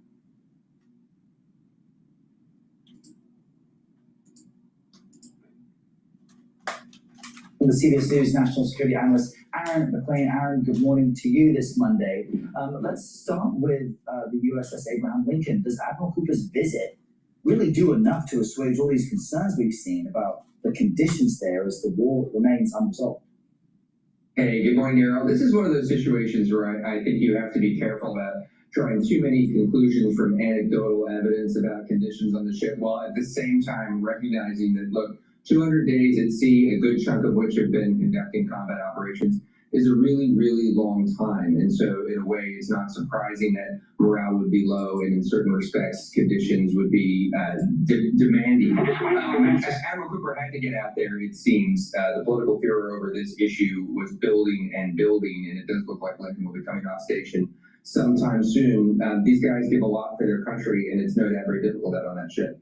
And at the very least reminds our viewers of the sacrifice soldiers make every single day to support the U.S. mission, but that mission has not succeeded yet. We've got the end now of this negotiation period with Iran, and we seem to be in the same place we were all those days ago. So where do you assess what's happening and what comes next? Is it President Trump following through? A story that's been developing overnight. President Trump scaling back joint military the 60-day period in which the nuclear deal was meant to be negotiated. Now, that seemed frankly fanciful at the moment that MoU was signed back in June, but it was still surprising, at least to me, how quickly the MoU fell apart. It was a matter of days and weeks. It didn't take months. That's because the MoU had baked into it some very ambiguous passages that the United States and Iran had never fundamentally agreed about the basics, particularly over the control of the Strait of Hormuz. And that's what you see right now. There's a battle for the Strait of Hormuz playing out every single day between the Trump administration and Iran. The nuclear issues are to be determined at some other point. Those are not on the table right now.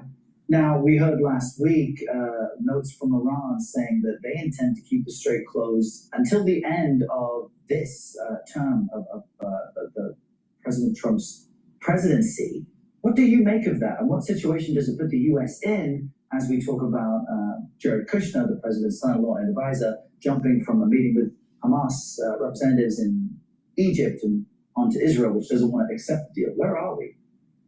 Sure, yeah. So I think this period that followed the signing of the MoU was a period where the president and others in Washington heaved a sigh of relief because they've been looking for a deal as a way out of this war that began at the end of February for some time. Meanwhile, the Iranian regime, which has hardened in its posture towards the United States, if that were possible, since February, took that period to prepare for what they see as future rounds of conflict. I think they're going to keep that strait closed for a very long time. Indeed, they see it as major leverage over the president. Meanwhile, Washington and the Navy, this is what the Lincoln is doing, are trying to stop Iranian shipping and getting friendly shipping out of the strait. So that's going to play out every day now for the indefinite future. Yeah, and initially we were told this would take just a few weeks. Aaron McLean, great to have your analysis this Monday. Thanks for being with us.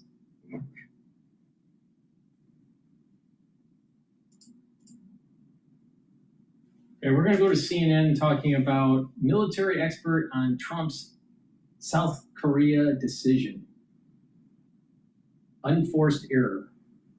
But before we do, please go to my store, the-studio-reykjavik.com, and get the Max 35. It's 35 parts per million, or Cleanse, which is 30 parts per million. Either one will help to boost up your innate immune system. Take a teaspoon a day, every day, swish it in your mouth, gargle about 20 seconds, and then swallow it. This will improve your oral cavity.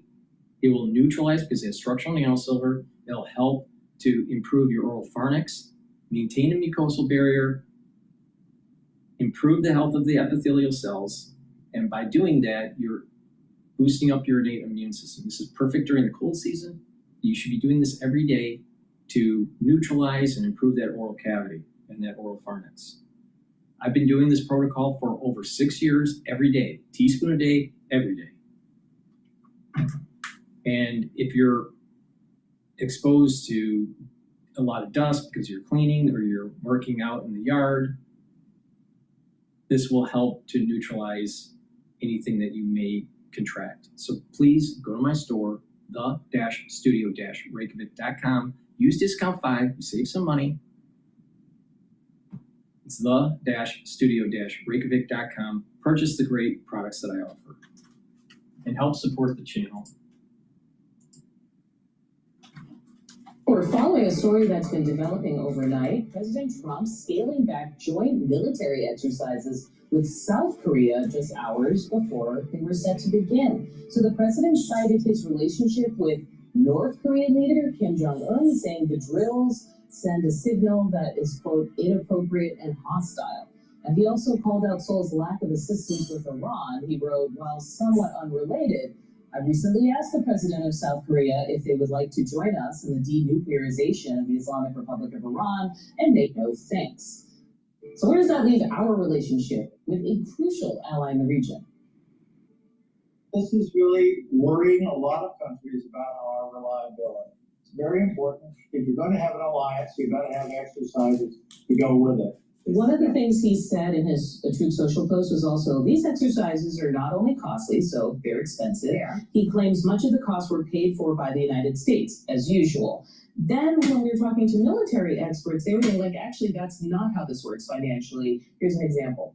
And this can have some serious impacts on our relationships in the Pacific realm. South Korea is a critical ally for us. And oh, by the way, they pay for a large portion of those exercises. They also pay for the upkeep of U.S. troops in South Korea. So the idea that we're paying for everything there is absolutely false. The other aspect of this is that the relationship that he has, that President Trump has with Kim Jong-un, is I would characterize it as ephemeral at best. To put your stock in a relationship like that and really limit exercises when, first of all, we've paid our portion of that already. The things that we do in those exercises are critical for the joint defense, not only of South Korea and Japan, but also for defense of the United States as well. And, this particular situation, what you're seeing is the North Koreans are getting an advantage at really an unforced error on our part. And it's going to damage the relationship that we have with the South Koreans, and that's not a good thing. You know what's so interesting is actually... Create PDF spaces in a click. Connect your dots, and then the dots. You know what's so interesting is at Shangri-La earlier this year, Secretary Pete Hegseth said South Korea is doing a burden sharing in terms of taking on expensive costs when it comes to exercises. So, I don't think Donald Trump exactly knew what he was saying in this. I will say, just on the point of South Korea. Well, he did. He was trying to make a point, though, right? Which is, yes, South Korea, you're not helping us out. But it goes against what Pete Hegseth said, which is actually South Korea is one of our strongest allies and has been sharing the cost of a lot of these exercises. But what I will say about what's so concerning about this is the messaging it sends to allies. In the region right now, we have pulled out our Patriot battery to be rerouted to Iran. Patriots, yeah. Exactly. We've pulled out a Marine unit to go to the war with Iran. And on top of that, now we're rerouting an aircraft carrier. The George Washington is going to backfill the Lincoln, which, as we was there a world where we were running out of resources and couldn't do the exercise?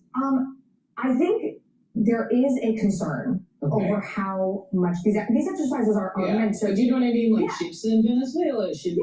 It's a cost to the force. You were telling me something interesting during the break, which is that North Korea has learned information from its participation with Russia in that war with Ukraine. So what makes these exercises particularly important? Well, these exercises, there is a history of these exercises. We have been doing exercises with South Korea for about 70 years, since 1955. This exercise, Ulchi Freedom Shield, was to test our defensive capabilities. These exercises are always defensive in nature. So it was to defend. Here's what we would do if North Korea began. That's right. And it's a simulation. And also we know that these soldiers that were sent from North Korea to Russia have learned critical information about drone warfare, which is the modern day battlefield, and electromagnetic warfare. So this was an exercise that was going to test all of this. I don't know what it means exactly when Trump says we're going to have to scale it back. It started already. It's an 11-day exercise that's going to go on. But I think, are we surprised that he's making any overtures to, Kim Jong-un? No, but it is shocking. Devil's advocate here. He's not just making overtures, right? He's saying, look, maybe doing these exercises are creating a hostile tone, and we want to not be hostile. We want to make sure North Korea doesn't push and take action. South Korea said they hope that the friendly relations between the leaders of North Korea and the U.S. would lead to meaningful talks between the two countries. Maybe I bring in Joel here. Are we going to see talks again? Oh, yeah, right. We're not going to see talks that resolve anything. And no, I doubt we're going to see talks. It's a really strange dynamic, too, Avi, where, North Korea has been one very close ally of Iran for decades on end. And here we are now, essentially saying to South Korea, we're going to side with North Korea because we want you to oppose Iran. It's completely convoluted, makes no sense, and undermines our alliances both in the Far East as well as in the Middle East. CNN's Gage Holding is in the region. Joining me now, Gage, the U.S. and South Korea frequently hold these joint military drills involving thousands and thousands of troops. How is this announcement being received? What is it saying to South Korea? You're right. They are frequent. Actually, they're so frequent, they have them every single year. At some point, trainings like this happen multiple times a year. And President Donald Trump is very familiar with this. Actually, during his first term in 2018 and 2019, both those years, he scaled back the operation. And the exercise, officially known as Ulchi Freedom Shield, is a joint exercise between the United States and South Korean forces. About 18,000 military members with the South Korean armed forces joined about 28,500 U.S. forces to train for all kinds of things. And this specific training this year was going to have some advanced modern warfare, things like GPS jamming, drones, things that we've seen in the conflict between Russia and Ukraine. Now, I will say this. The South Korean government says that the training, a 10-day training exercise, started this morning as scheduled. And they did release a statement where they said that, look, they're hoping that the relations between North Korea and the United States can help bring a period of peace for the entire Korean Peninsula.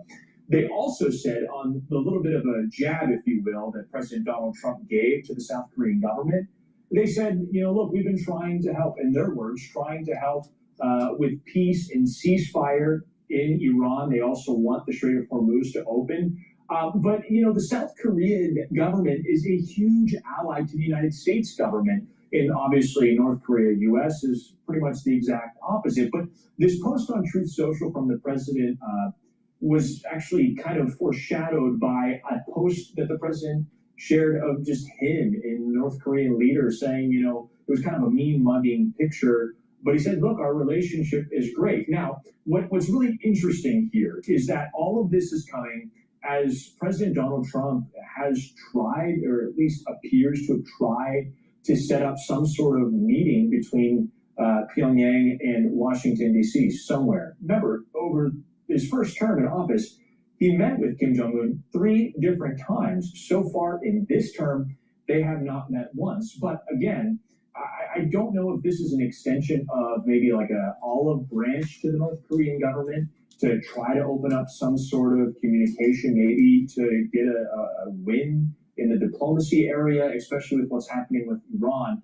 But it also could be, on the other side, a message to the South Korean government that, hey, we're here to help protect you and keep you safe on the Korean Peninsula. And when we come to ask for help, we expect it off the Korean Peninsula. So there's kind of a lot of different takeaways here. As for the actual impact, I think that's something we're going to see over the coming days. All right, let's talk more about this. Joining us right now is Gordon Sondland, the former U.S. ambassador to the European Union during Donald Trump's first term. It's good to see you, Ambassador. Thanks for jumping in. The way Tom Nichols wrote about this announcement from the president overnight in the commentary for The Atlantic, Nichols wrote this. Last winter, Donald Trump plunged recklessly into war with Iran. The United States is now losing that conflict. And so the president of the United States has taken the logical next step. He is punishing South Korea, a loyal American friend, and tempting U.S. enemies to doubt America's will to defend its allies. Do you see that? No, I don't accept the premise of the Atlantic article. Look, what he's trying to do here is several things all at the same time. He's trying to keep very, very hostile regimes like North Korea at bay by at least continually extending olive branches, but not giving up a thing militarily. These exercises, which are held annually, were long planned. The North Koreans know that. He's trying to just insert some friendly rhetoric into the equation, and also to smack the South Koreans a little bit about their lack of willingness to stand next to us during the Iran conflict. They were not particularly helpful, although as time's gone by, they're slowly warming to the idea that this is in their interest to help. So no, I don't look at it as as extremely as the author in the Atlantic article wrote at all. If the exercises are actually scaled back, do you think this hurts Ukraine? Are they the unwitting victim in this, considering that North Korea is the one helping Russia prolong the war on Ukraine? No, I think the scaling back of the exercises is largely performative. I think they're going to do everything they need to do to have an effective exercise. I think this is Trump's strategy to keep an open line of communication with Kim Jong-un. And my sources tell me they are in regular contact. He won't admit that, and clearly the North Koreans won't admit that. But he believes very strongly in constant dialogue, and I think that's what's going on between the United States and North Korea right now. All right, we're going to switch over to a clip about the bond market. Please go to my store, the-studio-reykjavik.com, and get the structural nanosilver toothpaste. This will whiten your teeth, freshen your breath. It's going to help to neutralize, because that's the structural nanosilver, has no fluoride. They'll reduce inflammation at the gum line and help the health of the gum line. And with good oral hygiene, you're helping your cardiovascular system too. So please go to my store and get the structural nanosilver toothpaste. This toothpaste is the best toothpaste you're going to be able to get. So get a few tubes of this for your household, and it works really well, especially for the cold season, because it's neutralizing. So please go to my store and get the structural nanosilver toothpaste. Use discount 5 and you get $5 off. It's the-studio-reykjavik.com. Writing, central banks can initiate rate hiking cycles to tame inflation, but underlying debt dynamics ultimately dictate how those cycles end. Stephen joins us now for more. Steve, my friend, it's good to hear from you. It's good to see you. Hi, John. Are we on the brink of some bond market pushback, limiting the ability to hike rates here at some of these central banks? The focus is Jackson Hole already. I know it's a week or so away, but people are now discussing what's going to come up at these meetings, because it's very often the case that big set-piece moves happen at these conferences. I think that you've reported the impact of debt and fiscal dynamics on bond yields and earnings. And I think that you're quite right. It's a bit more complicated than just the debt levels or the fiscal position, because when earnings are so strong, then the risk premium that goes onto the bond yields or the term premium has to be higher. I mean, try explaining to a young person why they should buy bonds when equities keep blowing the lights out every week. So it's quite simple. There's the risk premium, and I think the fiscal dynamics are somewhat worrying. I guess you could say there's an international effect as well on the long end of bond curves here in the JGBs at the moment. But a few weeks ago, it might have been gilts or bunds or Australia or something. So I think there's a whole list of factors that are explaining this drip higher in bond yields at the long end. Steve, can I pick out one? And it's supply. Yeah. I remember a fantastic paper that you published a number of years ago. You know where I'm going with this. Bonds aren't potatoes.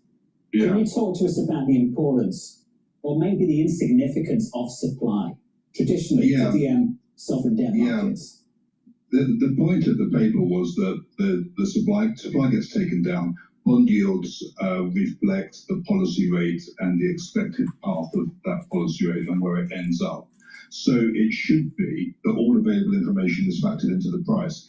Where I think the the model has kind of broken down is with these huge shocks like COVID, where we had a big shift in the level of debt, maybe 20-25% level shift, like GFC in 2008.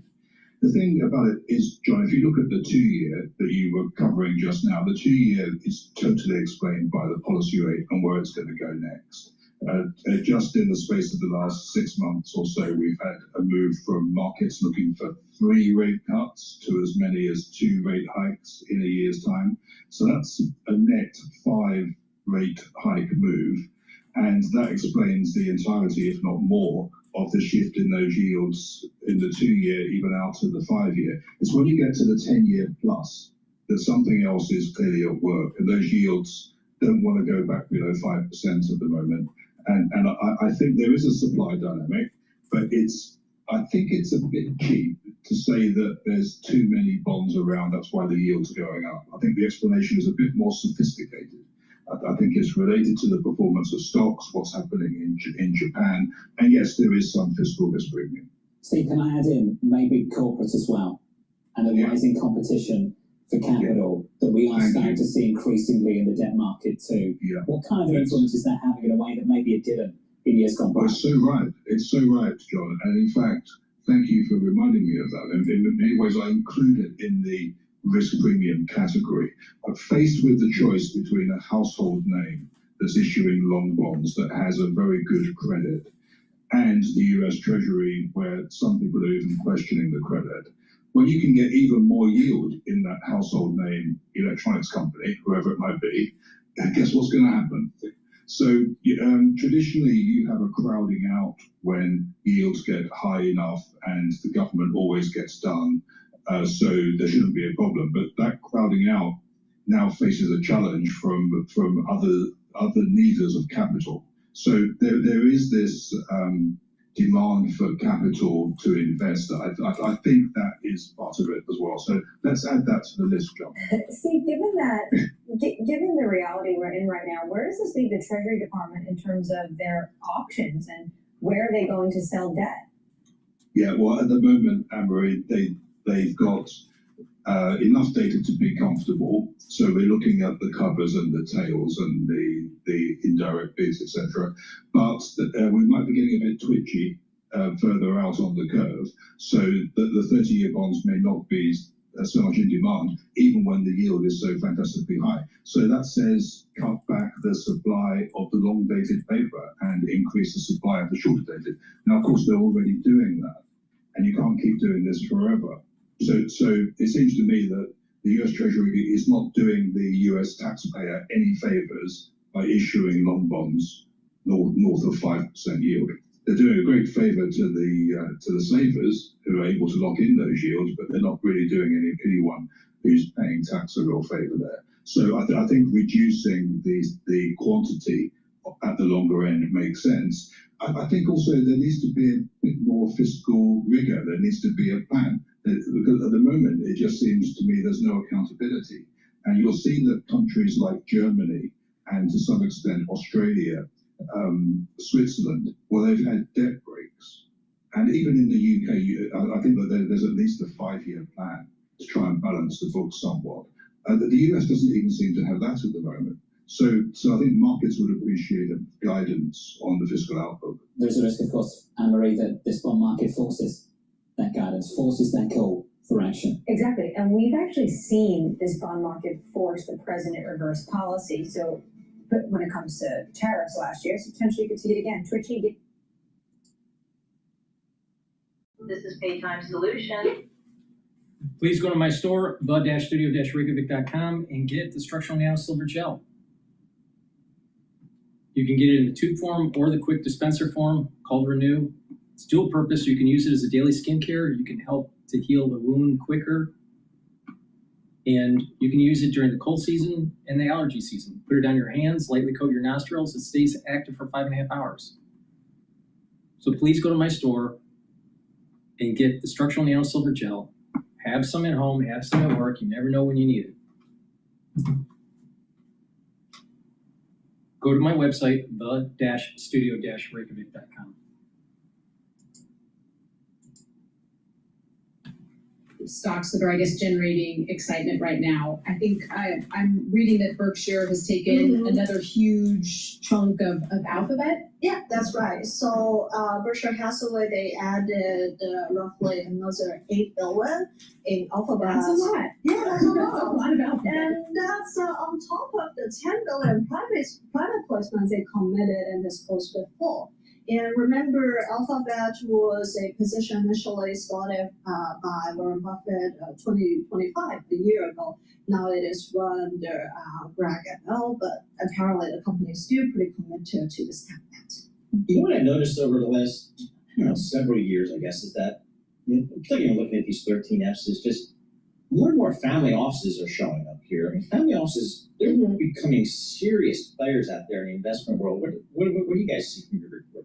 Yeah, that's a good observation. I would agree with that trend. And I would say, yeah, overall, because 13F has the requirements, is any investment funds, I believe, was more than 100 million or 200 million AUMs. That's the threshold you need to report. So that's why we're seeing them in the quarterly filings. But otherwise, yeah, they've been very active. It just, you don't, they also being super under the radar for the most part with their investments. Yeah. I think that's changing because they're getting so big, these family offices, that they are showing up in some of these public filings. Oh, is this just like a more private wealth coming, or why is there such a boom of private offices?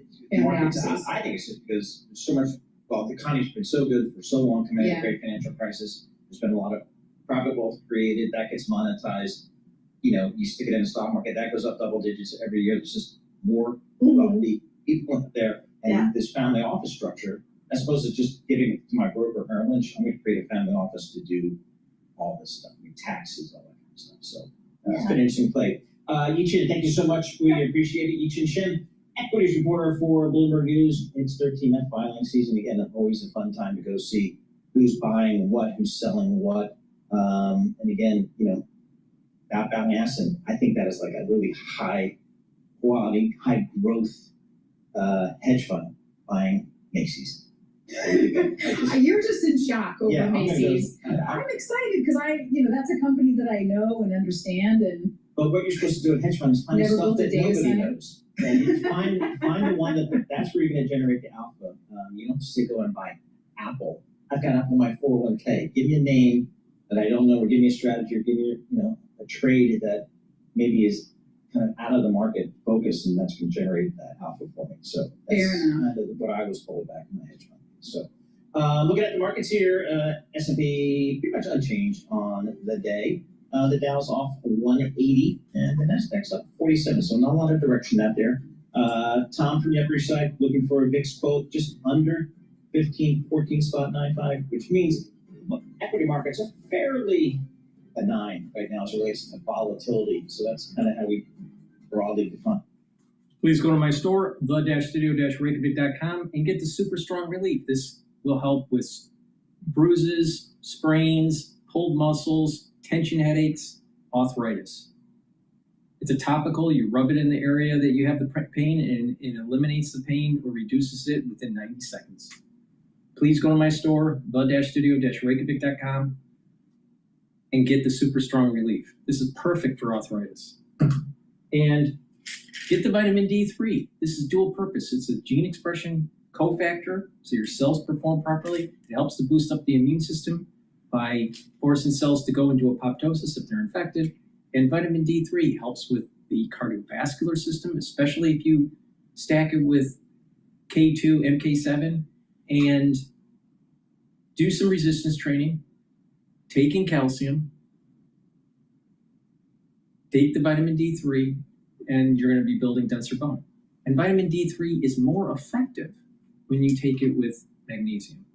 So make sure you get the magnesium and zinc and the vitamin C and magnesium to help to improve the efficacy of vitamin D3. So please go to my store, the-studio-reykjavik.com. Now let's go over the markets a little bit. The oil market is trading at 82.66, so it's still in that trading range of 79.62 to about 88. but on the lower bound of that range. The S&P 500 is trading at 7,798. And the short ETF for semiconductors is going down. It's now trading at 1096. I think that will test the $10 a share mark, because right now there is a rally going on in tech, and it's probably going to have sustainability for a few weeks.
Markets, headlines, and breaking news 24 hours a day at Bloomberg.com, Bloomberg Television, and the Bloomberg Business app. This is the Bloomberg Business Flash.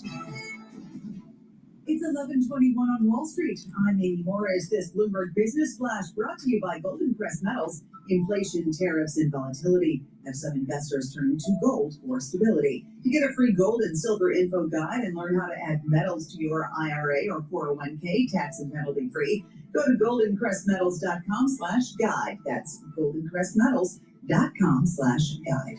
Equinor strengthening its position in the U.S. power market. It's agreed to acquire an interest in the Lackawanna Energy Center in Pennsylvania. Under that agreement, Equinor will acquire more than 87.7% of Lackawanna for $940 million. Equinor shares are less than 1% higher. Investment firms for ultra-wealthy individuals have built up billions of dollars of exposure to SpaceX, highlighting their ability to muscle in on sought-after business opportunities. More than a dozen family offices held a total of at least $3.8 billion in SpaceX through the first half of this year. SpaceX shares right now not quite 6% higher. President Trump reportedly says he's in no hurry to end the war with Iran, which has subdued some markets. We do check those markets for you all day long here at Bloomberg. The S&P 500 now little changed on the downside. NASDAQ is up about 0.2%. The Dow down about 0.3%. The 10-year Treasury yield at 4.7% and the 2-year yield at 4.16%. The Bloomberg Dollar Spot Index is down about 0.1%. Crude oil moving higher now. Whoa, okay, it's moving up higher. Let's say it's clawing back some of those losses from earlier today. WTI now topping $83 a barrel, and Brent crude near $89 a barrel. It's about 0.3% higher. For on-demand news 24 hours a day, subscribe to Bloomberg News now, wherever you get your podcasts. I'm Amy Morris. That's a Bloomberg Business Flash. Paul and Stacey. All right, Amy Morris, thank you so much. We appreciate that. Amy Morris down in Washington, D.C. It is Stacey Bennett-Smith, Paul Sweeney. We're in our Bloomberg Interactive Broker Studio, streaming live on YouTube as well. Here's one of the most read stories on the Bloomberg terminal. Americans are showing signs that they have reached their limit with surging beef prices, with beef sales volumes falling 0.3% in the 13 weeks ending mid-July. Of course, the solution here in my mind, make more cows. Elena Peng joins us here. She's the agriculture reporter for Bloomberg News. Apparently, Elena, it's not that easy, is it, to get beef supply up and prices down? Yeah, so the U.S. cattle herd runs very cyclically. It runs on a decade-ish long cycle, and right now we're sort of at the base of one of those cycles where the U.S. cattle herd is really small, and ranchers a couple years ago basically started selling more of their animals for meat because the production costs were really high in terms of like interest rates, and then the drought was also severe at that point. And a lot of animals in the early stages of their lives are grazing. So if there's not enough grass and farmers have to put in a lot of money for hay and other feed, then it doesn't make a lot of sense to hold on to those animals for a really long time. And we're still kind of in that boat. We're starting to see some like more modest signs of rebuild, but not nearly enough. And so that's kept the US beef supply pretty much under pressure for much of the last couple of years. Here's the number, just out of, since maybe like the recent lows, 2010 to recently, ground beef up over 200% during that time. Unbelievable. This is unbelievable. I mean, Paul's absolutely right. Make more cows. These are like the beautiful laws of supply and demand. When, you know, the price gets really high, more cattle producers will buy cows, and that there will be more beef and the price will drop. You mentioned that the input costs are just rising a lot.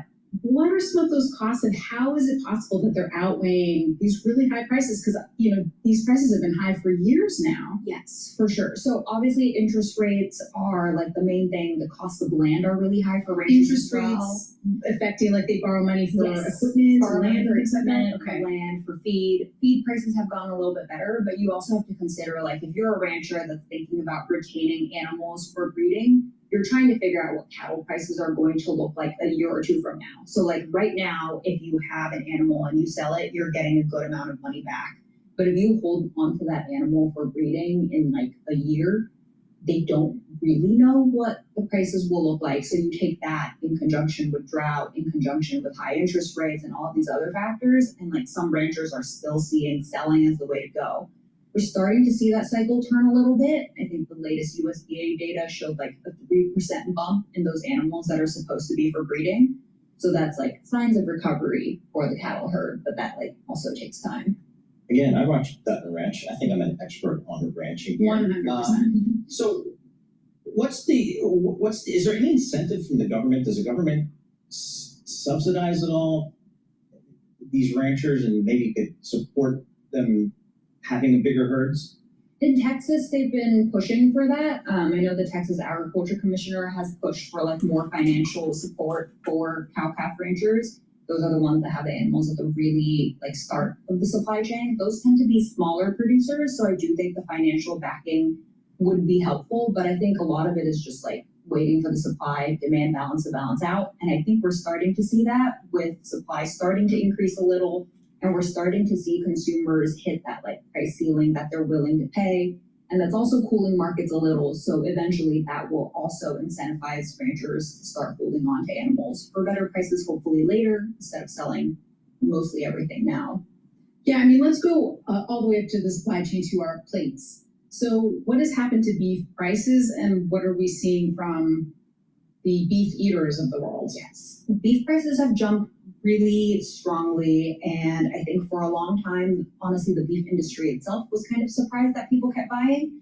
Basically, what we saw was people, instead of buying steaks, were going home or buying ground beef instead. We can substitute in pork or chicken, but apparently people don't, is the really interesting thing. Like chicken demand has been going up pretty steadily, and so the high beef prices have been definitely like a boost to that chicken demand. But then you look at pork, which is like ground pork, I think the last time I looked at the retail data, cheapest grounds available, but not that much substitution. I think people like what they like. Inelastic demand for beef? Yeah, somewhat inelastic. So I think like even now, like when we're talking about this data that includes like the very crucial July 4th period, it's 0.3% down, like it's flat. It's not demand destruction, which I think is really interesting. It's just also people saying, I'm not going to buy more at these prices. Well, guess what I bought yesterday and slabbed on the grill? New York strip, baby. Nice. Awesome. It was a beast. You didn't consider chicken? It was New York strip, only the finest. But no, my bellwether is the New York strip at Keen's Steakhouse. That is my bellwether for where beef prices are going. Every time I go in there, it's another $5. Yeah. Really? It's just like up and up? That's how I go. That's my global barometer for beef prices. Eileen Payne, thanks so much for joining us. Appreciate it there. Good story on the Bloomberg terminal. Let's get back to these markets. S&P down 7 points, the Dow minus 170, and the Nasdaq's up 50 points. points there. Dryden Pence joins us here in studio. He's the Chief Investment Officer of Pence Wealth Management. Dryden, what's the conversation you're having with your clients these days? Because we've got higher stock prices, but boy, we've got significantly higher yields out there in the bond market as well. Well, generally, most of our clients are focused on the equity side of it, and the big conversation that you have is we're in this environment where the E is growing faster than the P. If you look at PE ratios, right? So if earnings are at an all-time high, then it makes sense for the market to be at an all-time high. And so people who are like, oh my gosh, it's an all-time high, and we're worried, you go like, well, yeah, but it's fundamentally sound. It's not a bubble. It's if earnings are doing as well as they are, then the market's going to do as well as they are. Now, the competition to that, as you brought up, is we see this uptick in interest rates, and we see this uptrend in the yields that people are getting. But I think that it hasn't reached that moment to where there's a big switch. Now, you get a 10-year at 5, yielding to 5% or something like that. I think you're going to begin to see some major movement in there. We're close. I mean, but that's kind of the bellwether number that I would look at. You get a little bit closer to 5, and then you're going to see some movement of equities back over into the fixed income side of it. I mean, certainly the markets have been the superstar of our economy for the last few years. There are some signals that some of the fundamentals of the economy are possibly faltering, or at least in a situation of uncertainty, including the job market, including retail sales.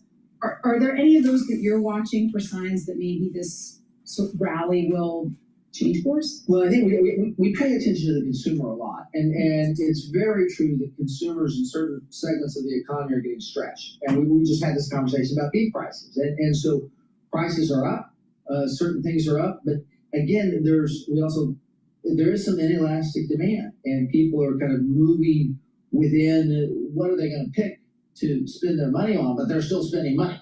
So the general economy tends to look good. We have these pockets of price dislocation, and you do have some people getting stretched. There's probably more than has been in a while. So we're watching that very, very carefully, but I don't think it's one of these moments where yet that we've really pushed it to the point that you see demand destruction.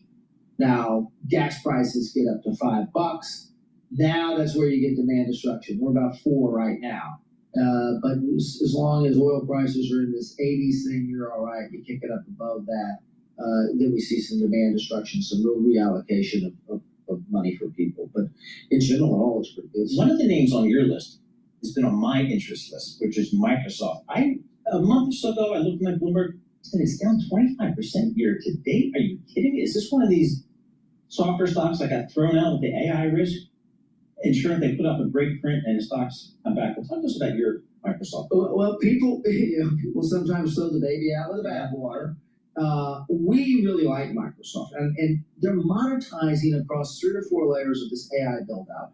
They've really begun to get Azure working. It's got more than $100 billion in revenue. I mean, and they've got 20 to 22% of the global market share for AI. So I think they're strategically very well positioned. When you see, I've been saying for a long time, buy chips on dips, but also that you begin to take a look at how much Microsoft is embedded in here. And here's the thing. Now that they've been able to get this AI thing working, they've been able to get Copilot working, they've been able to get these things working, they are so embedded in everyone's daily life. As long as they begin to get it right, they don't have to get it perfect, they just have to get close. It's going to be the go-to for so many people. So we think it's got a very long runway here, and taking advantage of any price dislocation is probably a good idea. Brad, remind me and our audience the pin on your lapel of your suit jacket. Oh, that's a Bronze Star. And where did you get the Bronze Star? That was during Desert Storm. So I was there during the very first Gulf War. I think throughout all my adult life, we've been dealing with the Middle East, Gulf War, with Iran, with all of these things. So it's one of these things that continue to run. But yes, that's where it's from. Thank you for your service. Yes, sir. Thank you for your service. Harvard undergrad. He went down the road and got his ROTC commission from the Army at MIT. Yes. There you go. And then the rest is history. Here he is. And here we are. Talking stocks, talking Microsoft for the left. Dryden Pence, Chief Investment Officer, Pence Capital. Thanks so much for joining us here in studio. Looking at the markets here, please go to my store, the-studio-reykjavik.com, and get the collagen. Collagen will help with your skin, your nails, your hair, your musculature, your cartilage for your joints, and your bones. So please go to my store and get the collagen. This is a month's supply. Mix it with soft foods like hummus or yogurt or applesauce. You can mix it with milk, put it in a smoothie, or mix it with just filtered water. But take it every day. It's really important. Some people even put it in coffee. And then do some resistance training, do some exercising, and that will help with your joints and help with your musculature, your bone density. Really important. But it's also very good for your skin. Take it with the vitamin C and magnesium supplement. Drink it with filtered water. And what will happen is the vitamin C and the collagen will cross-link and improve that dermal layer. So please go to my store, the-studio-reykjavik.com.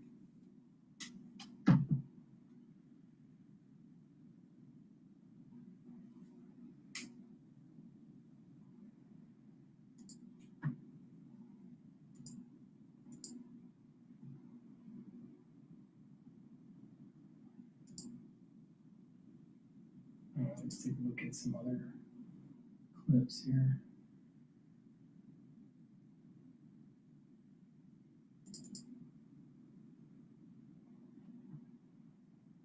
Imagine being able to build anything just by thinking about it. Meet Base 44, a complete AI creation platform. Oregon, Texas Congressman Pat Fallon, he is also on the House Armed Services Committee. Congressman, your thoughts on your colleagues' call for congressional oversight and some of these reports that we've gotten from the Lincoln that potentially several crew members tried to jump? Well, Cheryl, good morning, and thanks for having me on. We have oversight currently. I'm sitting on the Armed Services Committee with my friend Don Bacon, and these reports are just that. I haven't heard anything personally from our office, and I trust the Navy to do this as well. So I don't make much of it, to be honest. Okay, so you're not concerned about these reports. 2 to 60 days is a long time, for deployment. Yeah, oh no, there's no doubt about it. I mean, look at our armed services. Our folks, our soldiers, our sailors, our airmen do a fantastic job. Of course, when I served, you always prefer to be stateside if possible, but as part of the job is to deploy, and they did that. I think they did an outstanding job. I'm glad they're coming back. Yeah, well, and they are, and certainly that changes the dynamics of what we're seeing over with South Korea and those military drills. But I want to move on to the work of the day here, because Congress, you're on August recess. The House returns August 31st. That gives you 4 legislative weeks on the calendar before leaving Washington again in October. That means there's 16 scheduled legislative days for the House to pass the remainder of the president's agenda before the midterms. This includes the Stop Government Funding Bill, Reconciliation 3.0, the Save America Act is still in limbo, although you can argue that's the Senate's problem, not your problem. But what do they can realistically get done now before these midterms because of this short window? Sure, that's a great question. It's a fair one. First and foremost, we have to keep the government open, because the Democrats have proven time and again that they want to shut the government down so they can have an electoral talking point come the November midterms. They'll say, look at the Republicans, they can't govern, they have the House, Senate, White House, and yet they shut the government down, which is patently untrue and false. And I can prove it because the last government shutdown, finally we were open because some of the Democratic senators caved, because you need 60 votes in the Senate to fund this. So the way around it, as you mentioned, is Reconciliation 3.0. We would need any Democratic votes. I do think that's a top priority. We can get that done. We must get that done. Also passed an Iranian supplemental for the Iranian conflict. That's going to be between $70 and $90 billion. And I would love to see the Save America Act passed. But as my good friend, the soon-to-be next governor of Florida, Byron Donald, said, the Senate sucks. And they really got to get on their horse and get that done. Well, you mentioned this. Obviously, the ask from the Secretary of War, Pete Hegseth, for this $1.5 trillion ask. But then there's also the emergency, the quick money that he needs in the billions for the military. Again, because of these ongoing operations in Iran. But at the same time, you and some of your, not necessarily you, but some of your colleagues have come on the program and said that we need to make sure that the money is well spent. That, again, is oversight. And I know that you've heard these concerns, in particular when you've got budget hawks that are very concerned about debt and deficits in this nation, which have continued to jump.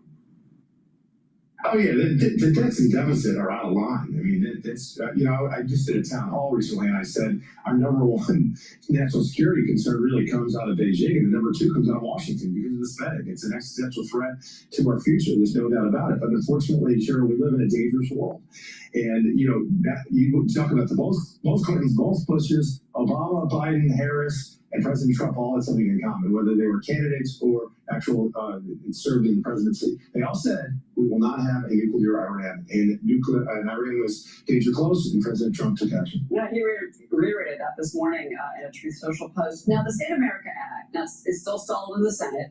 Of course, there's limited time, which looks like it makes it unlikely to pass before then. The Fifth U.S. Circuit Court of Appeals reinstated multiple provisions of a 2021 Texas election integrity law. That created an ID requirement for mail-in ballots and applications. The lower court blocked those changes in March. Congressman, I want to get your thoughts on that because overall, there are pieces of Save America Act that Americans overwhelmingly support. More than 80% of Americans say, yes, ID to vote, absolutely. How do you get at least a piece of the Save America Act through, in your opinion? Again, this is the Senate's ballgame right now, but it's been yours.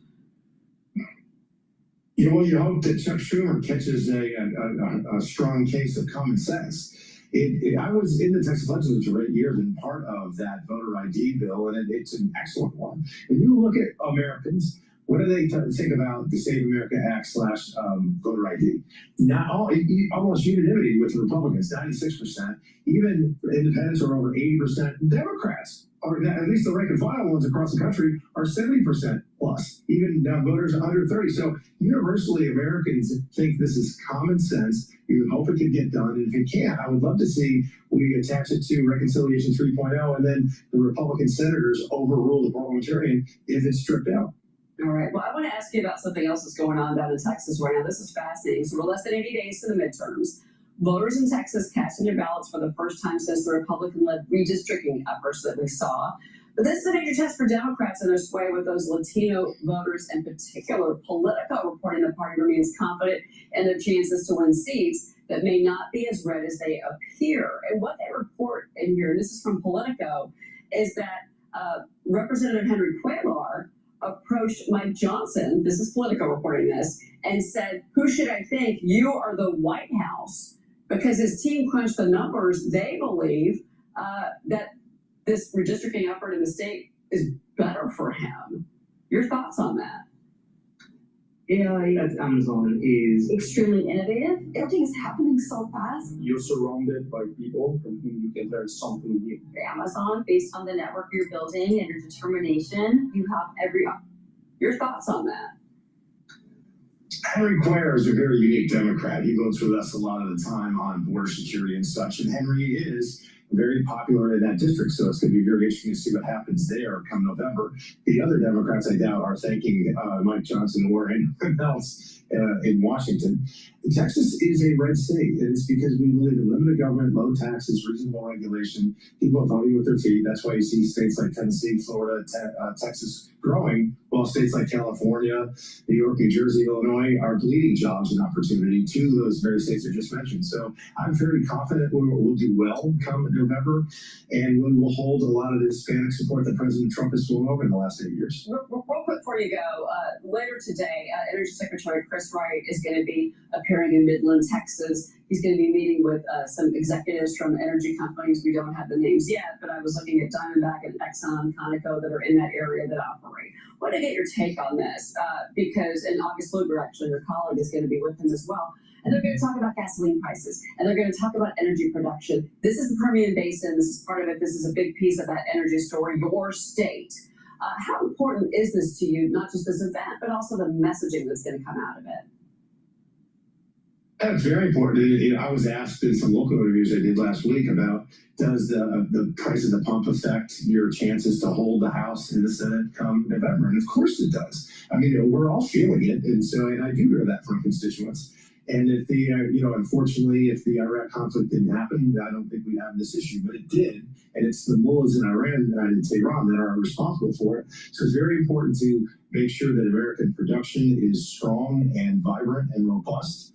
And increase, quite frankly, because the greater supply we have out there as a world commodity, maybe the price will come down a bit.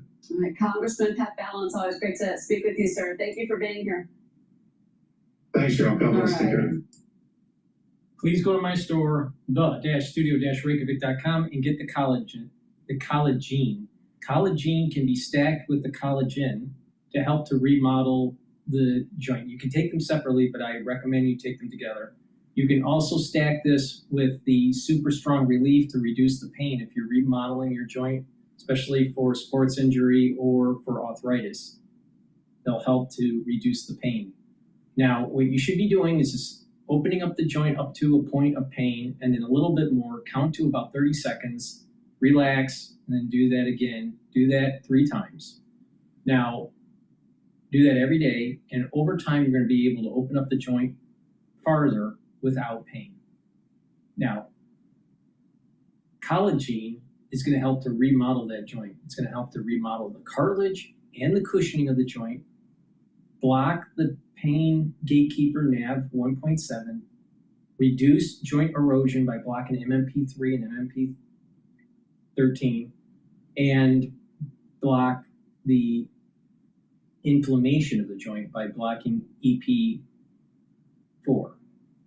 So take this every day and do these exercises, and over time you're going to notice that your arthritis or your sports injury with that joint is healing. You're remodeling that joint, but it takes time. So please go to my store, the-studio-reykjavik.com. That's the end of my broadcast. Thank you for listening. Please share the links, ask your social media to follow me, and get the great products that I offer. These are products that I take regularly to help to slow down the aging process.